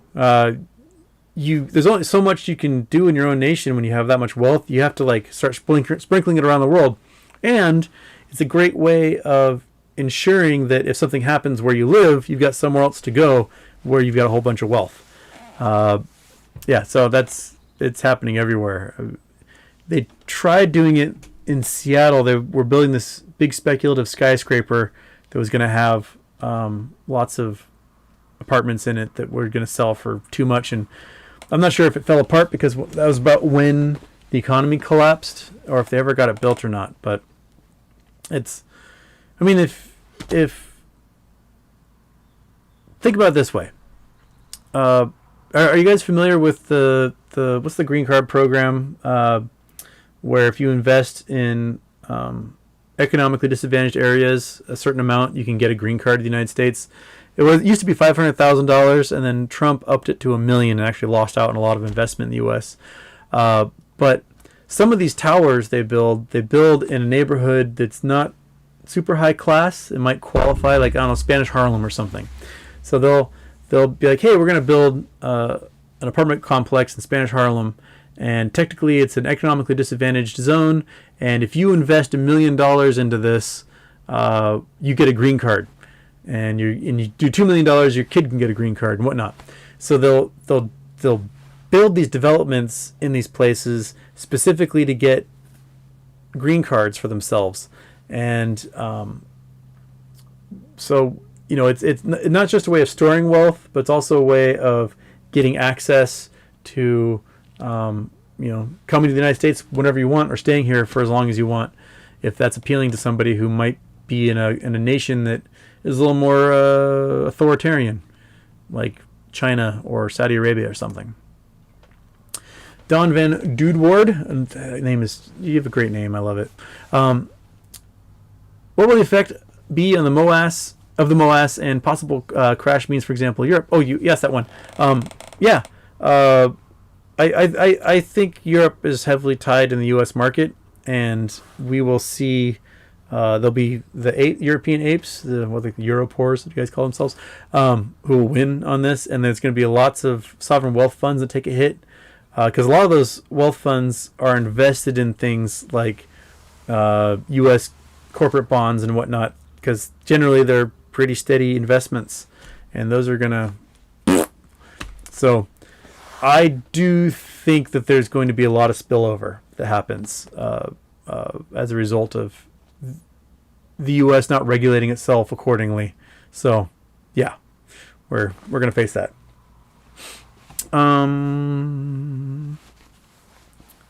Protege's son, once gamma squeezing begins and the price goes up and gets out of reach, how much buying pressure from retail will be needed to keep it going into the feedback loop? Man, depends on how big the squeeze is, how big that gamma squeeze is. It can probably ladder itself pretty well. If we've got a whole bunch of AMC shares going in the money on Friday, we get a big gamma squeeze Monday and Tuesday, which all of a sudden pushes it up. Maybe we get to 3 figures on AMC. Then that means the next Friday, there's just a boatload more all of a sudden in the money. We get another gamma squeeze the following Monday. And then we got the FTD cycle that will kick in. FTDs for AMC should be next week as well, right? So once that gamma squeeze is done, we have the FTD cycle starting to take off on AMC, and that might push it again. So it might be self-perpetuating or getting close to it at this point. It might not necessarily be retail that's pushing it further. So, yeah. Hi, Chupi Batiki. Chalupa Batman. That's the kitty cat. That's the little dude right here. He's such a sweetie. So when I got Chalupa Batman, my old cat B.A. Baracus, he passed away and disappeared, and he was like 19, and some mice started coming into the house, so I had to go get a cat, and went to the little kitty adoption place that the local Paws has, and Lay's like, what do you want? I said, I want a cat that's cool with dogs and kills mice. She's like, well, look at this one. And it was this giant fat piece of shit that just sat on a chair, and I was like, that thing's not killing mice. She's like, I know, but no one will adopt it. How about, okay, this cat over here. And I can't remember his name at the time. It was like Fuzzy or something. It was something stupid. And I went to say, hello, kitty. And he was like, and just ate my hand. Like, perfect. Let's get him. And I introduced Chalupa Batman to Monkey Butt, And Monkey Butt was like, I'm going to attack the cat. And the cat didn't react, and Monkey didn't know what to do, and they've been best friends ever since. So he's a great kitty. And he's killed so many creatures. Oh my goodness. Within a week, I didn't hear mice in the walls or ceilings anymore. So he's kept up his end of the bargain. His one flaw is that he has asthma, and I have to regularly give him steroids. But I just grind that stuff up and dump it in his food because trying to give him a pill was a death wish. Don't give your cats pills if you can. Don't have to. Okay.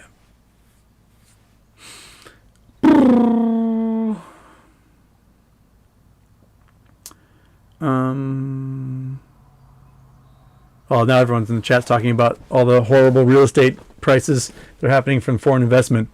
Yeah. Quit buying our homes. We need places to live. Falco, what is your outlook on our economic future? Where do you believe that we will go post MOASS, especially inflation, employment, housing? I think the corporate debt bubble is a really big concern for a lot of these companies. That if their stock price plummets, then it defeats the entire purpose of why they took out those loans to buy back stock. And if there's a credit crunch, they can't get more loans to buy back stock, and they don't have the equity required to get other loans to keep their businesses afloat. And we may see a big credit crunch happen. And if there's a big credit crunch, then people can't buy cars, they can't buy homes. The government has to dump a bunch of money into the markets, which we could see inflation come as a result of that.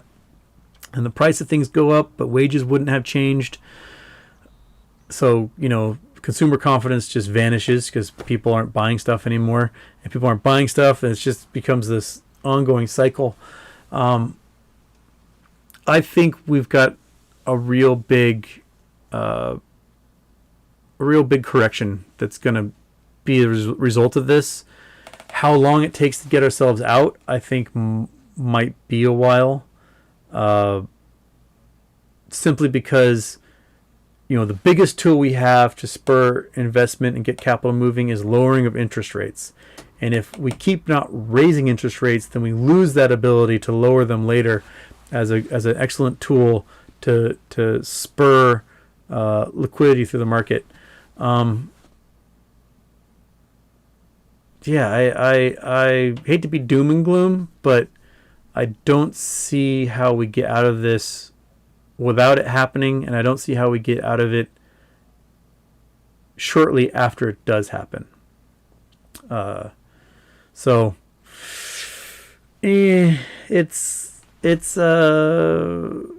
going to be interesting.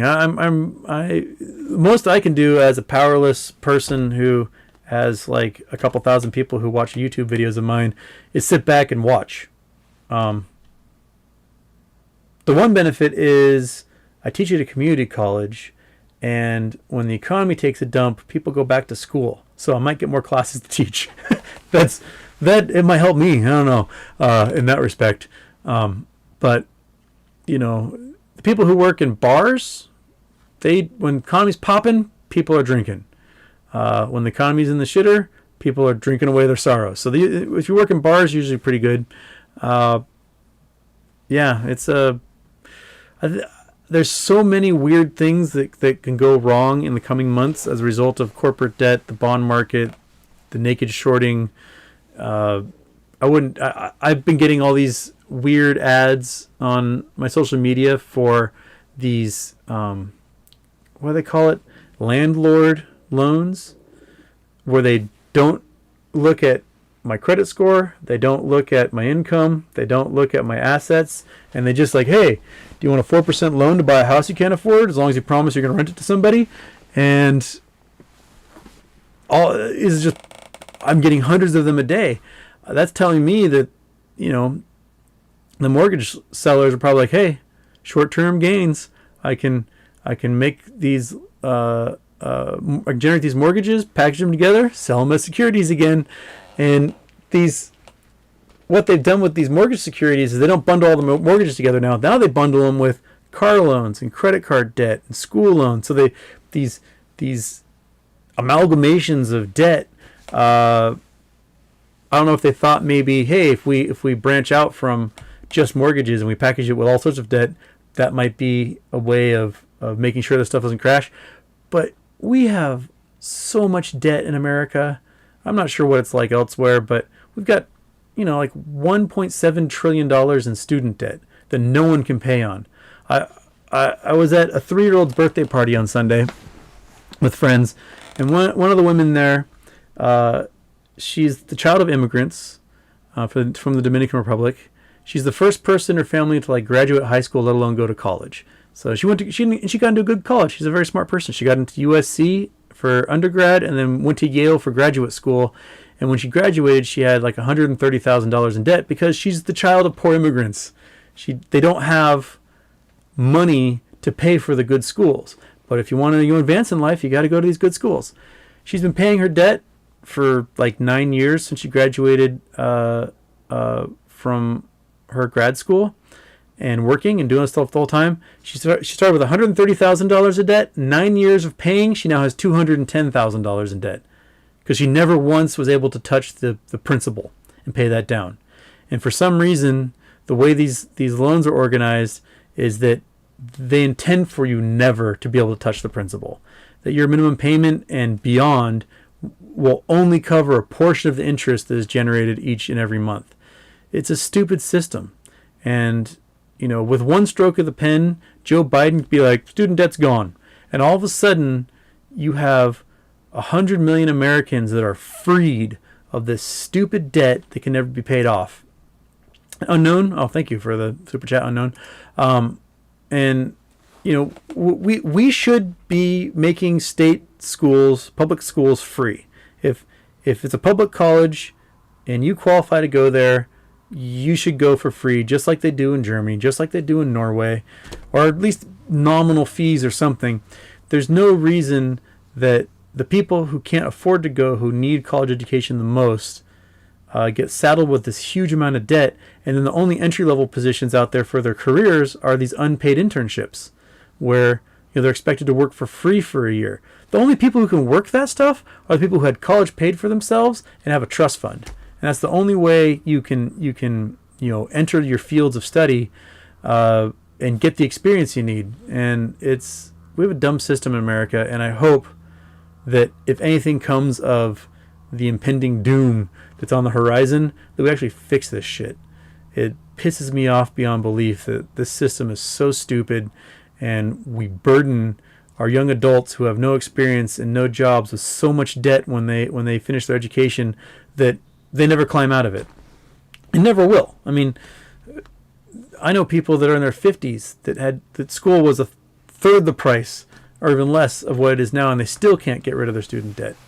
It's an asinine system, and I will rant about that forever. I'll probably do a show on it at some point. PB, again. So the Fed raised reverse repo overnight rate by 5 points to 0.15, effective June 17th.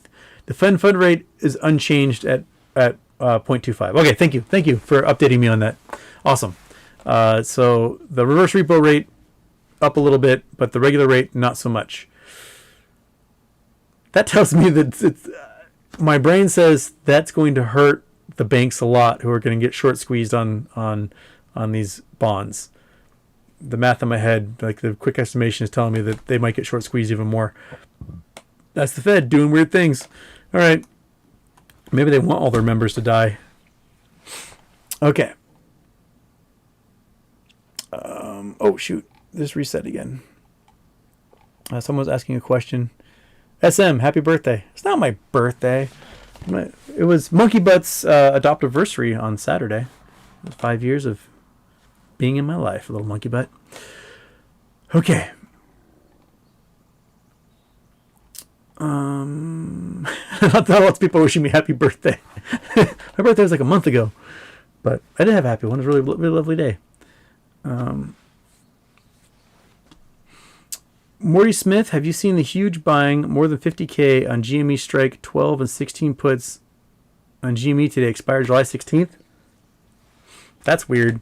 Why would anybody buy a GameStop put at $12 or $16. That doesn't make any sense. Why would you spend money on that? There's no way GameStop can drop that much by July 16th. I don't think, unless they're expecting the MOASS to happen next week and buy, and then all of a sudden buy pressure drops, and then GameStop. I don't know. I do think buying puts that are far out for GameStop at like, I don't know, $30-$40 is probably a good idea, because you can win twice. You can win when you sell your shares for a whole bunch of money, and then when the price drops afterwards back to a reasonable level at where GameStop should be trading as a company, then you win again. So although I do think GameStop's actually a company that should trade over $100 a share based on their how much they sell every year and where they're going. They're a .com at this point, a startup essentially. So yeah.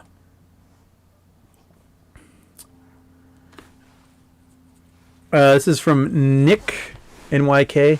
Why don't AMC and other heavily shorted stocks do crypto dividends and crush the shorts? I don't know. I don't know why they don't do it. It's beyond me. I would just jump on that boat first chance I get. It costs $200 to mint a coin on the ETF network. It costs a fortune to send them to anybody, but you can at least mint the coin and promise them to people. Kind of like my Problemo coins I can't afford to give to anybody. It'll cost me between $100,000 and $500,000 to give my Problemo coins away at the moment on the ETF network. ETH network, sorry, ETH. Ethereum network. It's absolutely bonkers. They need to come up with that update to the system real soon so that I can actually use these things and give them to people. Yeah. Den Boss, it is not my birthday. My birthday was last month, and I had a wonderful one. But maybe people are still celebrating because it's only been 10% of the time since my birthday. Rafi T, when somebody buys AMC shares, does it reflect with the live price, or does it follow T+2? It should reflect with the live price. The T+2 is the settling of accounts. It's when you bought the share, somebody offered the share, they've got 2 days to actually give it to you, and you've got 2 days to pay them. So that's why it takes that long to settle. If you've ever noticed, like, I need cash, and you sell some stocks or bonds or whatever, and you're like, okay, I need to transfer some money out of my account, out of that account into my bank account, and it's like you don't have the money because it takes 2 days for them to guarantee that cash comes from whoever you sold that stuff to. That's where the T+2 comes in. And I wouldn't doubt if it comes in sooner that your brokerage puts that into account and gets some interest off of it in the meantime, because as long as that stuff's trading, they can dump probably billions of dollars at a time each day and have some sort of interest making off of that. So it probably helps them in the long run.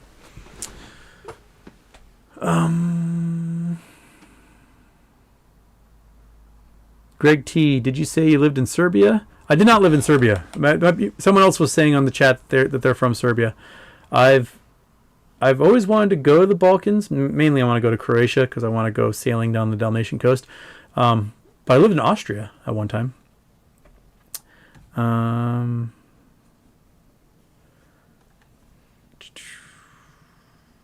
JT, do you think we will turn out like Venezuela, or is it something else?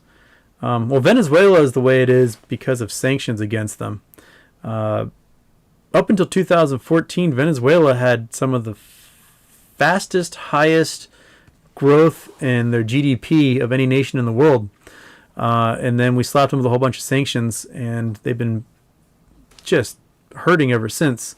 It's easy to say that like nationalizing an oil company or something will hurt your economy when you're not allowed to sell your oil to anyone because of sanctions. We didn't sanction Norway for having a national oil company. We didn't sanction Saudi Arabia for having a national oil company. We didn't sanction the UAE for having a national oil company. Why, when Venezuela kicked out the U.S. oil companies and nationalized their oil fields, did we sanction them? Like, what was it about them that all of a sudden they're not allowed to own their own resources? I wrote a little thing last spring, winter, when the economy was in the dumps and people weren't traveling. The oil companies were like, oh no, we're hurting. We want a bailout. The amount they wanted for a bailout was more than it would have cost to just buy ExxonMobil and kind of nationalize our own resources. The United States has missed out on huge opportunities to benefit their people. I mean, we own like a third of the country, public land, National Forest, Bureau of Land Management, and rather than going out like Norway does and drilling with the federal government, like they own their land. They go and they drill and they get the natural gas and oil, and then they sell it, and it pays for the hospitals, pays for the schools, pays for nice roads, make sure everyone has 5 weeks vacation, you name it. And instead, the United States auctions off the rights to drill this stuff, and someone will pay $100,000 for the rights to this patch, and they'll drill an oil well that'll be worth $100 million. Now, if the U.S. government had just invested in their own drilling rigs and hired some people to do it, that $100 million would be yours and mine. And we wouldn't have to worry about cutting, band or art classes at a middle school. We wouldn't have to worry about, stuffing 40 kids into an elementary school classroom. We wouldn't have to worry about leaks in the ceilings of our schools. This stuff would just be taken care of because that's where that money would go. I also think the United States needs to have a sovereign wealth fund. We need to have the government invest in tech, invest in startups, invest in research and development, in biomed and pharmaceuticals, all this stuff, and then reap the benefits off of it. The National Science Foundation is a wonderful program, if underfunded quite a bit, but it's grants. We get no return on our investment for that stuff directly, and oftentimes those grants are going to cat butts on my face. Those grants are going to benefit private corporations that then screw us. Most of the research into pharmaceuticals happens at state college, at public universities, and then those public universities don't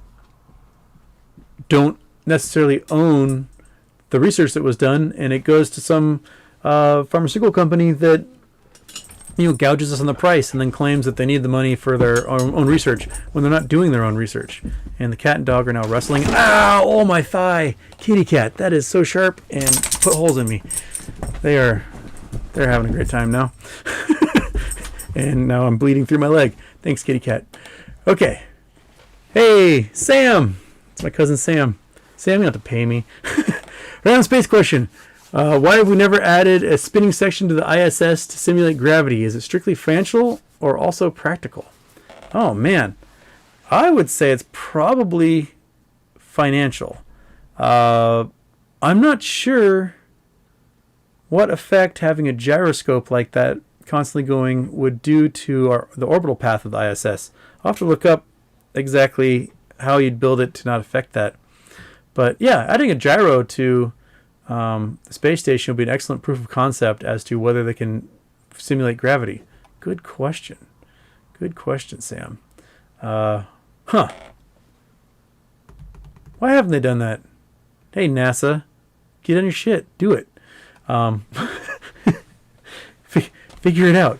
Why haven't you added a spinning section? If we're going to go to Mars, we're going to have to do it because people are going to get so atrophied with their bones and muscles over that long period of time that they're going to get on Mars and they're going to break a hip or something. Good question, Sam. Why haven't they done that? I don't know.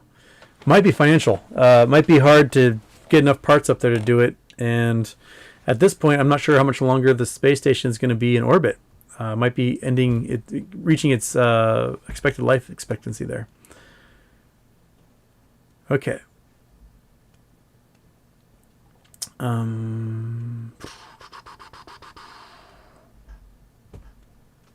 Let's see here. Questions. People having a good discussion with each other in the chat. New question. Amita Way. Do you believe in a possibility of SLGG and GME merger? I've been thinking it's going to happen for a while, and I thought they would have announced it months ago at this point. I'm wondering what Ann Hand and Ryan Cohen have been discussing, because we know they've been chatting with each other. Whether it's going to be a working agreement or whether they're going to merge, I don't know. Maybe it's hard to merge when you're facing a squeeze and trying to figure out how shares are going to combine. But if they merge pre-squeeze, you can probably get SLGG stock at a premium, and it might be worth a fortune as a result if they do a 1-to-1 or something like that. That would be interesting. Tyler Sunby. How do we capitalize on all the fallout from the squeeze? UVXY,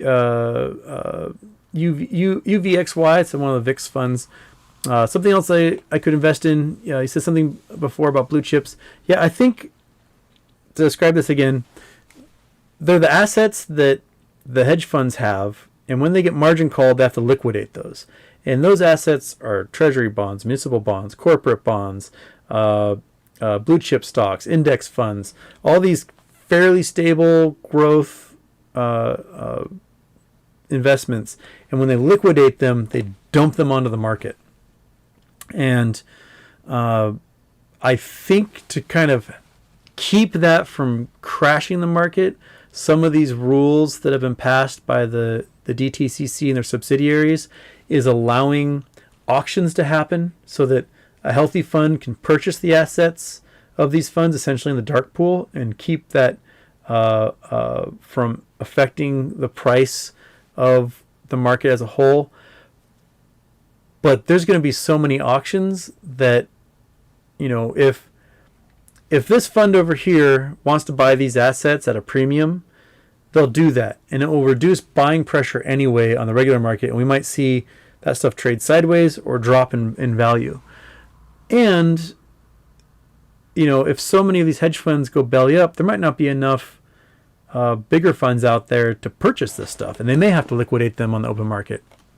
So if they do that, the blue chips and the Vanguards and all those things will take a big hit as the price kind of contracts.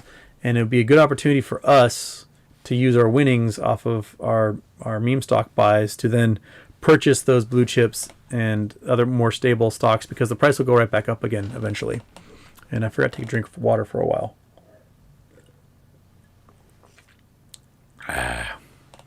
Okay.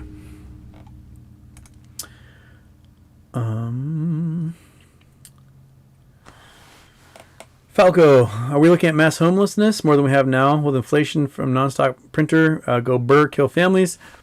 I'm very doom and gloom about all this. I'm looking for an upside. I'm looking for an upside too.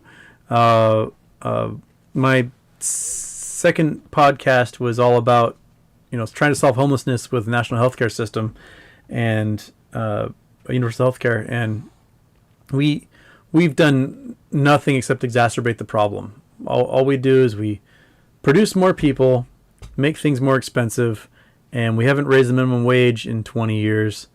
And the price of everything has gone up. In the community I live in, 10 years ago, you can get a 2-bedroom for $1,200. Now a 2-bedroom's $4,000 a month. And that's not sustainable. There's no way the average income, which is below $4,000 a month, can support a 2-bedroom apartment being $4,000. We're running into a problem where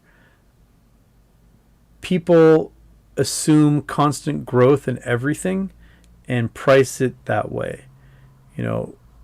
They think because they own a home that it must increase in value by 15% year over year, every year for infinity. Well, that's not sustainable, because wages aren't going up 15% year over year, every year until infinity. We need to have some sort of collective agreement in our minds that when you buy a house, you shouldn't be able to sell it for twice as much as you bought it for a year from now or 2 years from now. That kind of growth is unsustainable. And, I think we will have, from the coming that will be happening when this thing corrects, I think we'll have a lot of problems going on, not just in the United States, but elsewhere. But the United States is not really equipped with a decent safety net to handle the glut. We saw that when COVID hit. We didn't really have the ability to help people, and we didn't plan on to have 3 million people a week losing their jobs all of a sudden, being furloughed because we couldn't afford the $8 trillion it would have cost for everyone to be in the hospital at the same time. So, and we need to etch a sketch the United States and just kind of start from scratch. Just rewrite the things. Okay, this worked over in Sweden. We'll try that. This worked over in Japan. We'll try that. This worked for the U.S. for a while, so we'll keep that in there. But our Congress and Senate are so slow to react to these problems that I don't see them creating solutions very quickly. Sean Thompson, do you believe the hedge funds are abiding by the T+2 rule, and is there any way for oversight by retail? SEC, NRC? No, I don't think that they're abiding by the T+2 rule. The SEC took a sample of like 500 transactions last summer of Citadel, and 400 plus of them delayed the trades by like days or weeks, and they got fined a whopping $700,000 for it. I fully believe that they're ignoring the T+2 rule large scale and to their short-term benefit. No, I don't think the SEC is, and the SEC is not really doing anything to regulate that. So, unknown. Foop's first time using Super Chat didn't include a message. Can you run through the numbers on the short interest for AMC? The short interest for AMC, there's what's reported and there's what exists. The short interest for AMC, I think, is at like 20% or something. They always managed to have it like at 20%, but we saw that from the brief little statement by Adam Aaron that there's probably a couple 100 million shares out there that are actually short interest, which pushes it to like 40%. And then he mentioned that they couldn't really count foreign investors in their shares in this, and that foreign investment is upwards of 40% of the stock. So, we could be seeing a short interest at 80% as a result of it. So that's some 400 million plus shares that have to be purchased back. And that doesn't count at all any of the naked synthetics that are bouncing around the dark pools and on the OTC, these high frequency trading machines, which represent another probably couple billion shares. So that's where I think the short interest is for AMC and all these other shorted stocks. So hopefully that answered it for you, unknown.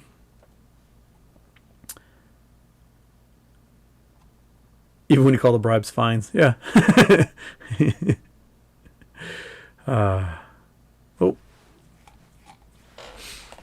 Okay.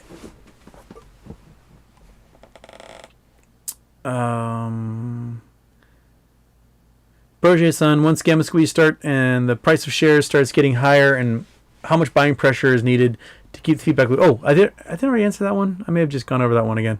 So the feedback loop is going to keep going on its own soon here.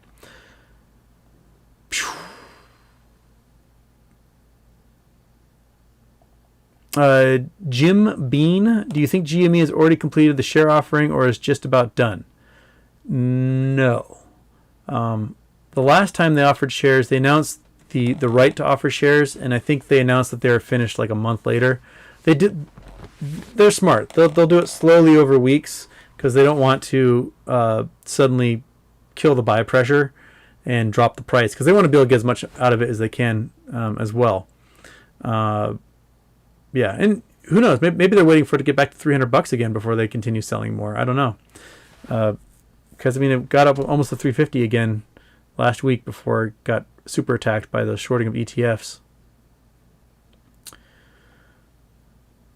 What blue chips are most valuable? Well, you got your Amazons and your Apples and your Netflixes and your General Electrics and Philips 66, and you've got lots of blue chips out there. That's going to take you thinking which ones are going to give you the best dividends or best return on your investment. Think about the blue chips. If you, in 2001, if instead of buying a $300 iPod, you bought $300 in Apple stock, 20 years later, that stock is worth like $63,000. So, if you're thinking 20 years out with this stuff, how much money do you think you can make off of it? And turning $300 to $63,000 over 20 years is a pretty darn good return on your investment. So study the graphs and see which ones work for you. I'll probably do a fairly broad spectrum of dividend stocks and blue chips, so it'll be just a whole bunch of them, rather than being stuck with just one, because that's what the Vanguard funds do. The Vanguards just take buy a share of everything. And because overall the market goes up over time, so if they buy everything, the value of the Vanguard will go up over time.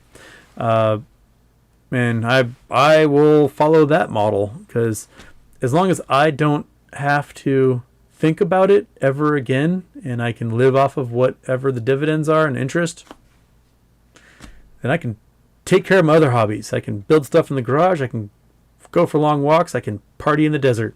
So that's what I'm going to do. Kyle G, will housing prices ever come down akin to 2008? Are corporations buying up estates like BlackRock a serious concern for Gen Y, Gen Z? Yeah, Gen Y, Gen Z are screwed. I just hit 40 this year, and my net worth compared to my parents' net worth at the same time, and we were not rich. We were looking through the couch cushions at times to like pay for bus fare. But there, my mother was able to buy a house in 1986 for $60,000, and in 1992 sell it for $250,000. She then used that money to buy a condo for $90,000 that's now worth like $550,000. They had access to things we didn't.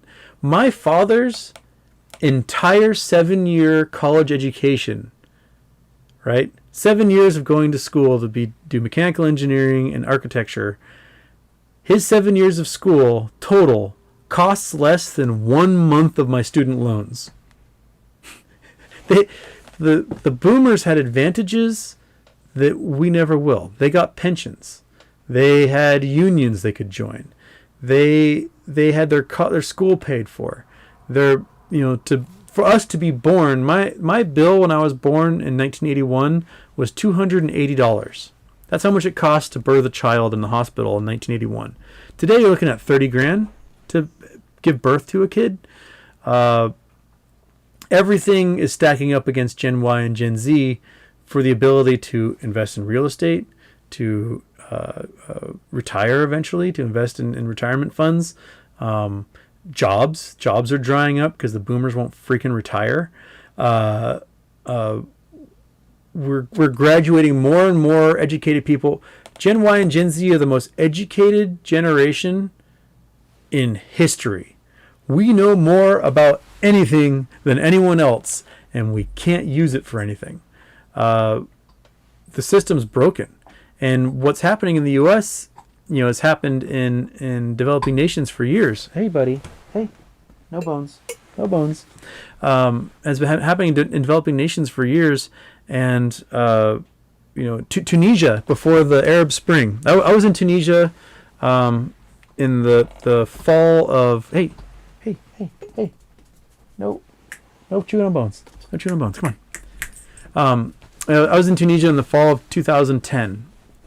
And I went through the market in Sidi Bou Said, which is where the Arab Spring began. And Tunisia is a fantastic, wonderful extremely educated country, and the police had just clamped down. When I was there, I was like, these people are, they're under the thumb of the government, and nothing's ever going to change that. I did not foresee the Arab Spring happening.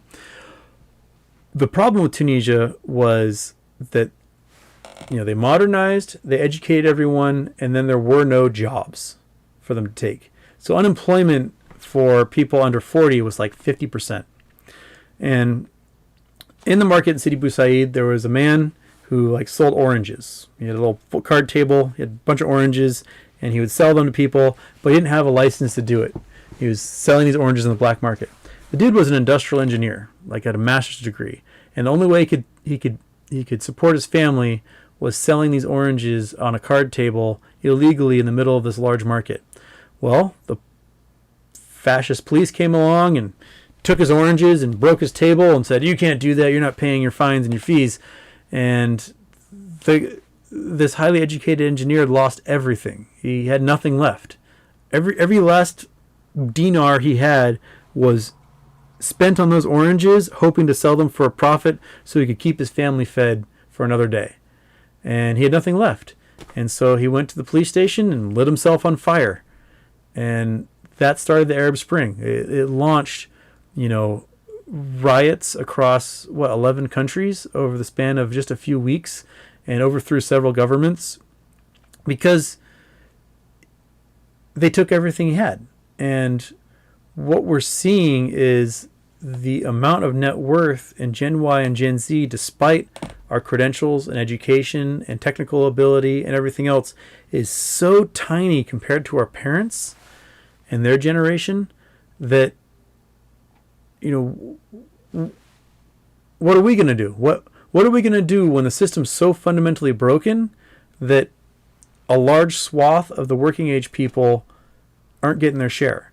We may face our own, equivalent Arab Spring at some point where there's a trigger and we just lose our goddamn minds and go, enough is enough, and rip it all apart. I think a lot of the animosity with populism in America and in many nations around the world is bent and built upon this foundation of I'm doing everything right. Why am I getting screwed? And someone's going to have to answer for that, because people don't take that for too long, especially a nation that has 370 million guns.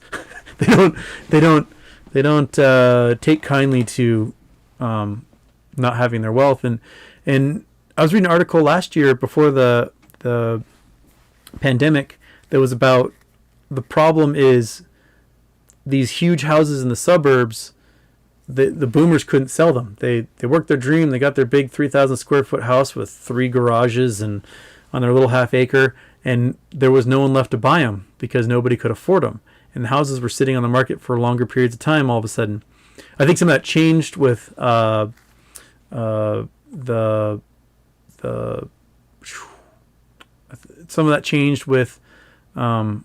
the pandemic, because a lot of people who were in urban areas fled to the suburbs and started buying up homes and leaving the cities. But, young people don't want to live in the suburbs. They want to live in the city. So maybe that might be a nice little vacuum for them and reduce the rent rent pressure. But yeah, I think I went off a big tangent there, Kyle G. But I think that setting up the market to hurt Gen Y, Gen Z from being able to buy homes is a bad thing. And Gen Y and Gen Z have showed complete ability in absolutely going ape shit for months at a time over racial injustice and otherwise. I don't see why Gen Y and Gen Z wouldn't also don their balaclavas and smash a bunch of storefronts over shenanigans by big funds and just take it back. Eat the rich. That's kind of where we're heading if we don't have the regulation that spreads out some of this wealth and keeps the those 400 families from gobbling it all up and shipping it offshore somewhere. Yeah.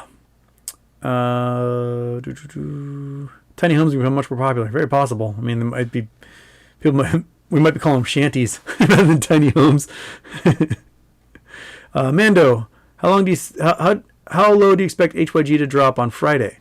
I don't know if it will drop on Friday. I may have made a bad bet on getting those puts I did.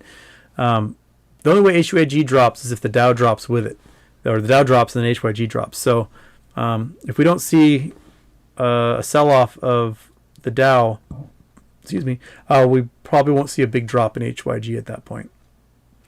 So, yeah. Okay.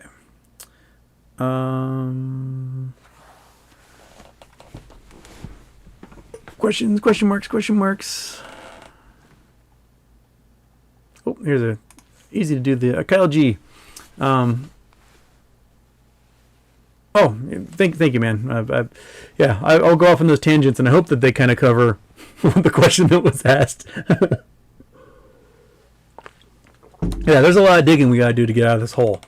Then have you have a link to that? There's a website that has a box that shows like $1 million, and a box that has $1 billion, and then a big box that shows like Jeff Bezos' net worth and like the things that it can afford, and then it does a giant box for the wealthiest 400 families, and you can scroll for like years before you can cover everything that is in that. And it's a beautifully made website, and it's really simple, and it kind of gives you facts on like richest couple of people in the United States have the same amount of wealth as the bottom 50% of the United States. It's mind-boggling when we think about this. Jeff Bezos is a $200 billion, more or less, right? He can make something like 43 people a day millionaires every single day from now until the end of time, and it will never touch his principal. We're looking at like 16,000 people a year could be randomly become billionaires or millionaires as a result of Jeff Bezos just giving them money, and he would still be worth $200 billion at the end of it. It's mind-boggling to think that one person has that much wealth concentrated. And I think he's doing the even smarter thing with it and making a space company, because if your goal is to control everything in the universe, you got to go out in the universe to do it. So you make a space company and you start mining helium-3, you start mining metals, and all of a sudden you own the commodities markets and the energy markets for the entire globe.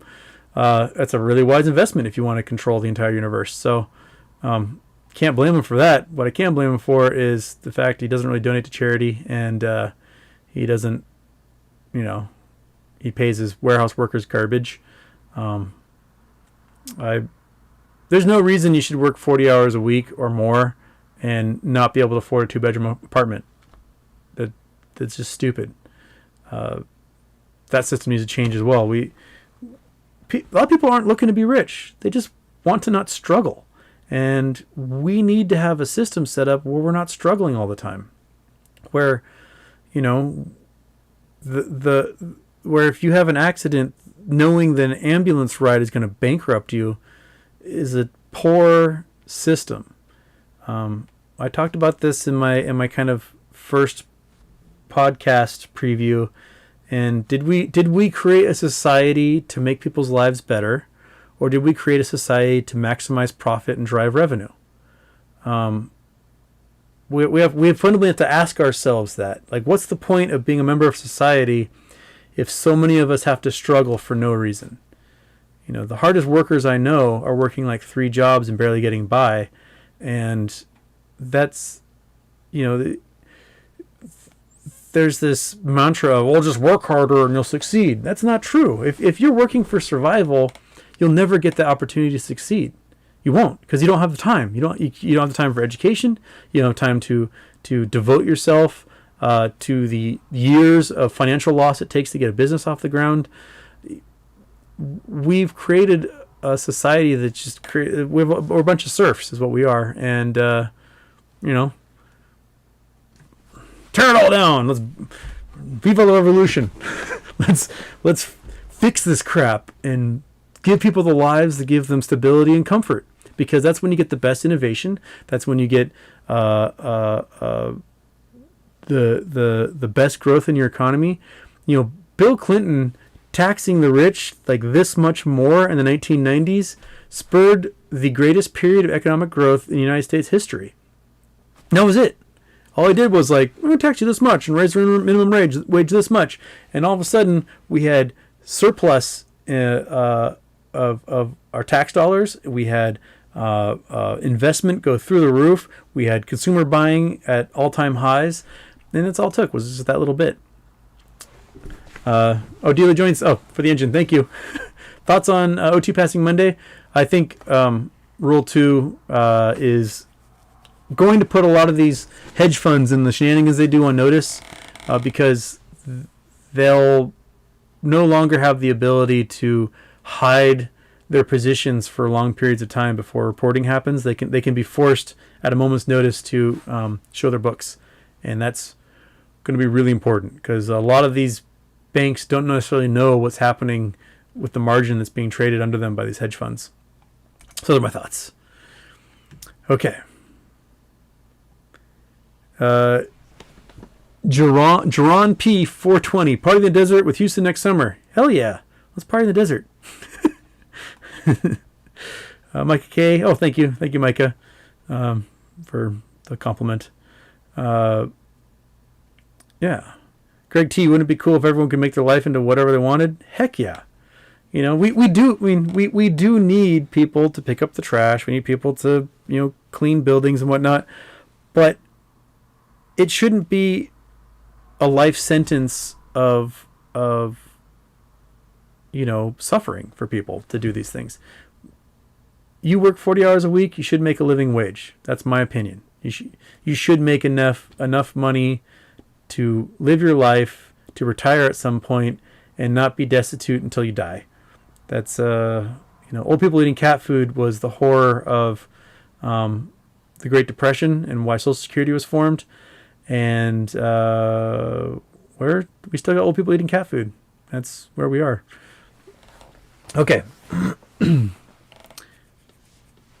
David Sinclair, the U.S. is an amazing place, but has some major issues like healthcare. UK is imperfect, but student debt, healthcare, and no guns make me appreciate a lot more listening to you.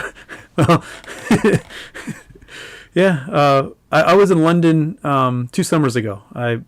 I was on the verge of selling my geology TV show, and I went out there to talk to National Geographic and a couple other distribution companies, and I was there for a whopping 40 hours in London.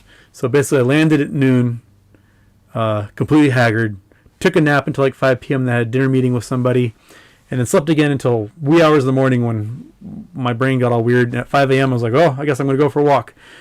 And I did a 37-mile loop around London. I went on the South Bank. I went on the North Bank. Then I bounced back through the Financial District, and then I went through the West End, and then I went to the Palace, and Big Ben was covered in scaffolding, so there wasn't much to see there. Past Parliament, all this stuff, and then went through all these different neighborhoods. Went to the British Museum. All one day. Like, my feet were absolutely killing me. In my 20-hour walk around London, I encountered 2 homeless people. That's it. And they seemed pretty content with their life, sitting there on a nice sunny August day. When I get to Seattle and I get off the ferry boat, I will encounter in a block a couple hundred homeless people, and the smell of downtown Seattle is human excrement. And when I walk around the city, Monkey Butt and I will go to the city, and we'll take a big walk around the city just to see things. And summertime, pick pears off trees or whatever. You can't escape the homelessness that's everywhere. It is absolutely mind-boggling. If Seattle was the size of London, if Seattle had a population of 10 million people, there would be 200,000 homeless in Seattle. That's the population of Tacoma, right? And just homelessness. if Seattle had 10 million people, there'd be 200,000 homeless in Seattle. Instead, Seattle's 700,000 people and there's 12,000 homeless. London is 10 million people and has the same homeless population total as Seattle, and they think it's a problem. So, there's something fundamentally wrong with the U.S., how we let this many people suffer and we don't do anything about it. And we've got this vast wealth out there that's just sitting in bank accounts in the Cayman Islands and not doing anything. Burn it all down. I'm feeling a bit revolutionary today with these questions. I'm going off on those tangents. Okay. Let's go for like another 10 minutes. I'm not sure how much longer my voice has in me. This is from Get Real. Hey, Houston, how will we know if and when the DC computers are on? My guess is the price will spike in ways that we have not seen until now. So we might not hear that margins are being called, but there will be some clues. When we see like across the board a big hit to the Dow that seems to be like for no reason, and they're trying to come up with reasons why, and then we see the price of these meme stocks drastically go the opposite direction, I think that's a good chance that we're seeing margin calls. They might not be announced for a day or two or 5 days or end of the month, but when the trading computers are turned on, we're going to know, because the price of these shares are going to start skyrocketing, because all of a sudden the market makers who normally dump these shares in the market aren't dumping them on the market all of a sudden, these synthetic shares, and that people's astronomical limit orders are getting bought. That's when we know that I think that the DTCC computers are turned on. When all of a sudden a share sells for $1,000 out of nowhere because that's the one that was available. That's what's happening. Okay. What are your thoughts on Sundial as for price? Sundial is one of those companies that's heavily shorted, isn't it? So it's trading at like $1 or under $1 right now. If it spikes with everything else, it's a good investment. Why not? If it's heavily shorted. I don't know what the short interest is on it, but whatever the short interest is reported, probably double or triple it, and you're probably right.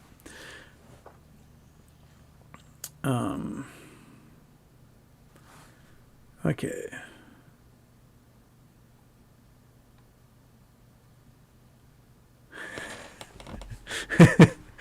Oh yeah, there's my friend Jake that's on here.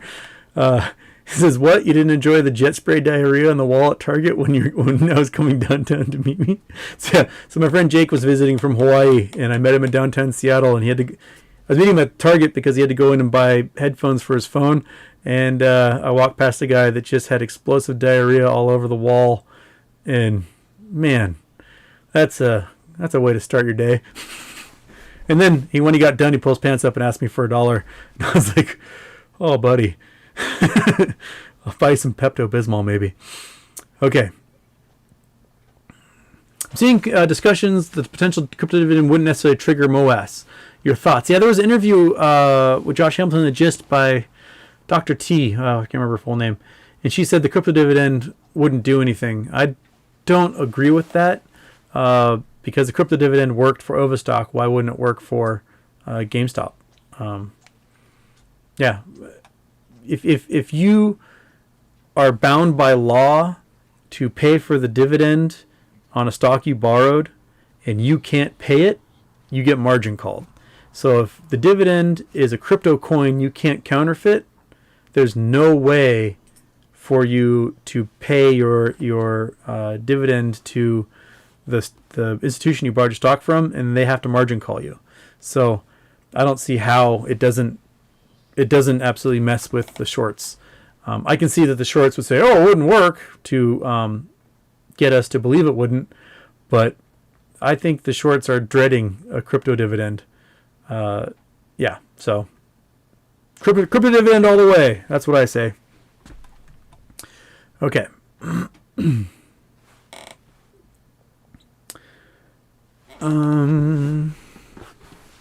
Rocky Outcrop, thank you so much for the compliment. I live off of compliments. Hey, Monkey Butt, someone says, "What's up?" Not much. She's bored. Where'd the cat go? Where did the cat go? He's locked in this room, and I don't know where he's hidden. The cat's somewhere. The monkey butt says, I'm bored, and the cat says, I'm bored too. They hate it when I'm stuck inside. Okay. Static Dean, did you ever think that China owns Citadel and they are going after our economy from the stock market? No, I don't think China owns Citadel. They might have shares in it. But China needs the United States. If China destroys the U.S. economy, the Chinese economy follows because we buy everything from them. Like, we may be, for some reason, anonymous, have animosity with each other, but we need each other. We engineer the things, they build it, we buy it. They reverse engineer it and, sell knockoffs. If we weren't around to buy their stuff, that's a huge chunk of their economy that just vanishes. So we need China and China needs us. Are there things that need to be fixed between how we do trade? Yeah, we definitely need to fix the reverse engineering and counterfeiting and stuff like that. But China isn't communist. People talk about communist China. China is the purest system of laissez-faire capitalism in the entire world. It just so happens that their oligarchs are members of the Communist Party. The Communist Party owns all the factories. If China was communist, you wouldn't have billionaires. And there's buttloads of billionaires in China. They're not communist at all. They're communist in name. That's it. China's got oligarchs that pay slave wages, and you don't have that in a communist system, in an actual communist system. Communism in China is a big lie. It's just a bunch of oligarchs that wear olive green uniforms and make billions of dollars off their people. So I think if China wants to tank the U.S. economy, they're going to tank their own economy at the same time. That's just how it rolls. They may have enough cash built up that can survive a while longer than us. And what China's doing now is what the U.S. did post-World War II, which is soft diplomacy. The United States used to go into countries and build roads and hospitals and help industrialize places and, education grants and all these things. And then we stopped. We got greedy and stopped. So now China is going to these places and building highways and ports and, investing in these foreign nations. And what it's done for them is it gives them access to resources they didn't have before. And the United States is losing access to those resources because we didn't go into the Congo and offer to build a highway. We didn't go to Eritrea and offer to build a port. We don't do these things. And China is investing $1 trillion around the world that, immediately helps the local populations that they're spending this money on. But the real end game is that it gives them access to resources and markets they didn't have before. And if the United States was smart, we would have been doing that the whole time. There's a story. So, I wrote an article about this like 20 years ago, but the entire reason 9/11 happened was because Dwight D. Eisenhower wouldn't give a building to the king of Afghanistan in 1956. So 1956 was the World Economic Fair, essentially the World's Fair in Kabul. And Buckminster Fuller got commissioned to build the venue for the U.S. exhibit. And he built this really cool geodesic dome out of aluminum. It was this grand, giant thing the size of several football fields. And it was really cool looking. And it was to show like the United States economy is the best thing in the world and screw you, you commie Russians. And the king of Iran was like, Dwight, this building is really cool. Can we keep it? And Dwight Eisenhower's like, screw you, king of Iran. King of Afghanistan. Sorry, I keep saying king of Iran. King of Afghanistan. no. And he dismantled it, and they melted down the aluminum and took it. Well, the Russians were like, sorry, King, that they took that cool building from you. We can't build a geodesic dome, but what we can do is we can build you a highway. Would you like a nice, like, really long highway that goes across your entire country? And the king of Afghanistan was like, yeah, build me a highway. I'll take that. So the Russians built this big, giant, beautiful highway that went from north to south and then used it to invade Afghanistan 20 years later. And there you go. Then all the jihadis went to Afghanistan to fight the Russians, and the United States government armed them and funded them. And then 20 years after that, they fly a bunch of planes into the World Trade Center and the Pentagon. So, so Osama bin Laden being in Afghanistan was the result of Dwight D. Eisenhower not using soft diplomacy and ingratiating himself with the king of Afghanistan. So, when we don't do that soft diplomacy stuff, we face blowback that we may never see coming. And, China is wisely going in there and building these ports and railroads and roads, out of the goodness of their heart. Really, they're just trying to get access to resources and markets. But it is allowing them to overtake the United States in ways because we're so greedy, we aren't willing to pay or help anybody. And, that's, we're going to face blowback from that, and China is going to benefit. And I went off a huge tangent there. Rocky Outcrop. Oh, thank you, Rocky, for that. I get talking and I wasn't looking at my super chats. I'm sorry. Thank you, Rocky. SM, looking at the bank stocks on Robinhood, and there's a spike for BACs at Wells Fargo, TD Ameritrade, and Chase at 210. Can you explain this? Was that when they announced they weren't raising interest rates at 210? That might have been when. It might have been the time that they did the interest rates announcement. If you saw a spike then. I'll have to go back and look at that. Sorry, I don't have an immediate answer for you, SM. But thank you. It's a good question. Okay.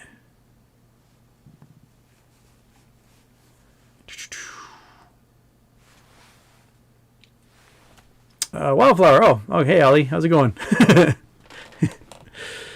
Okay. China pumps. Yeah, Johan Skinner. China is pumping tons of money into Africa. Why? Because it's a fantastic return on investment. There's boatloads of resources. If you do anything with electronics, you need to be in central sub-Saharan Africa.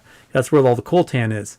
The columbinite and tantalum that is required in the building computer chips is astronomical, and most of that stuff is bought and sold on the black market via slave labor, and it can cost a fortune and be really risky to buy that stuff. And if you can reduce the risk and get make the trade much more legitimate, you can bring the price down a lot.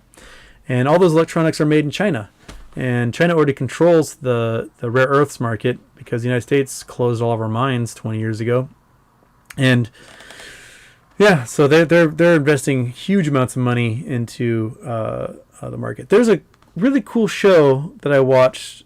There was like this kind of cheaply produced program called it's like the world's most dangerous roads or something, and they pick a delivery driver, a logging truck guy, someone who has to go a long distance across some gnarly roads, whether it's like across the Caucasus Mountains or get across the Amazon jungle.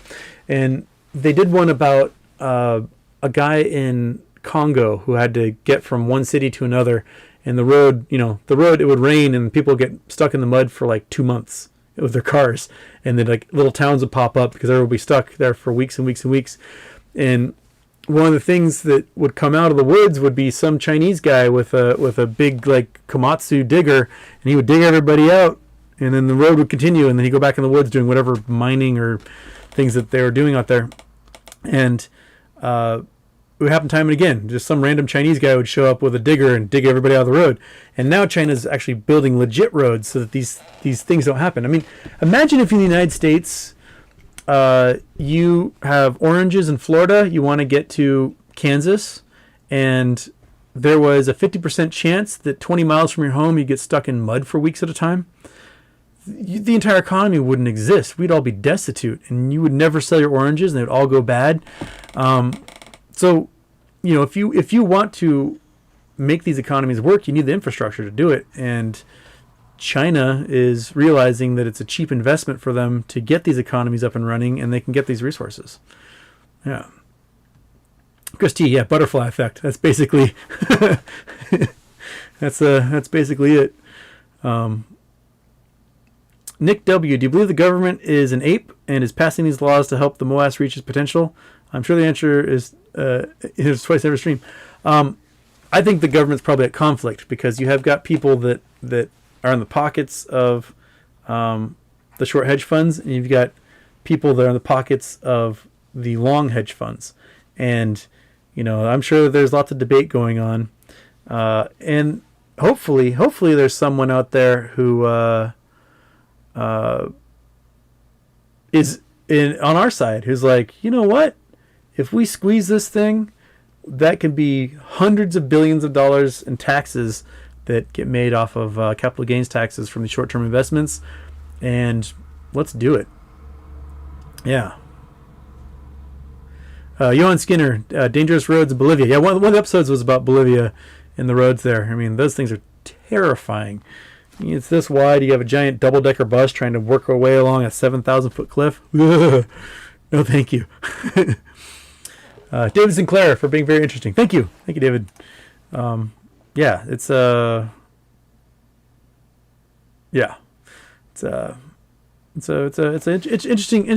interesting.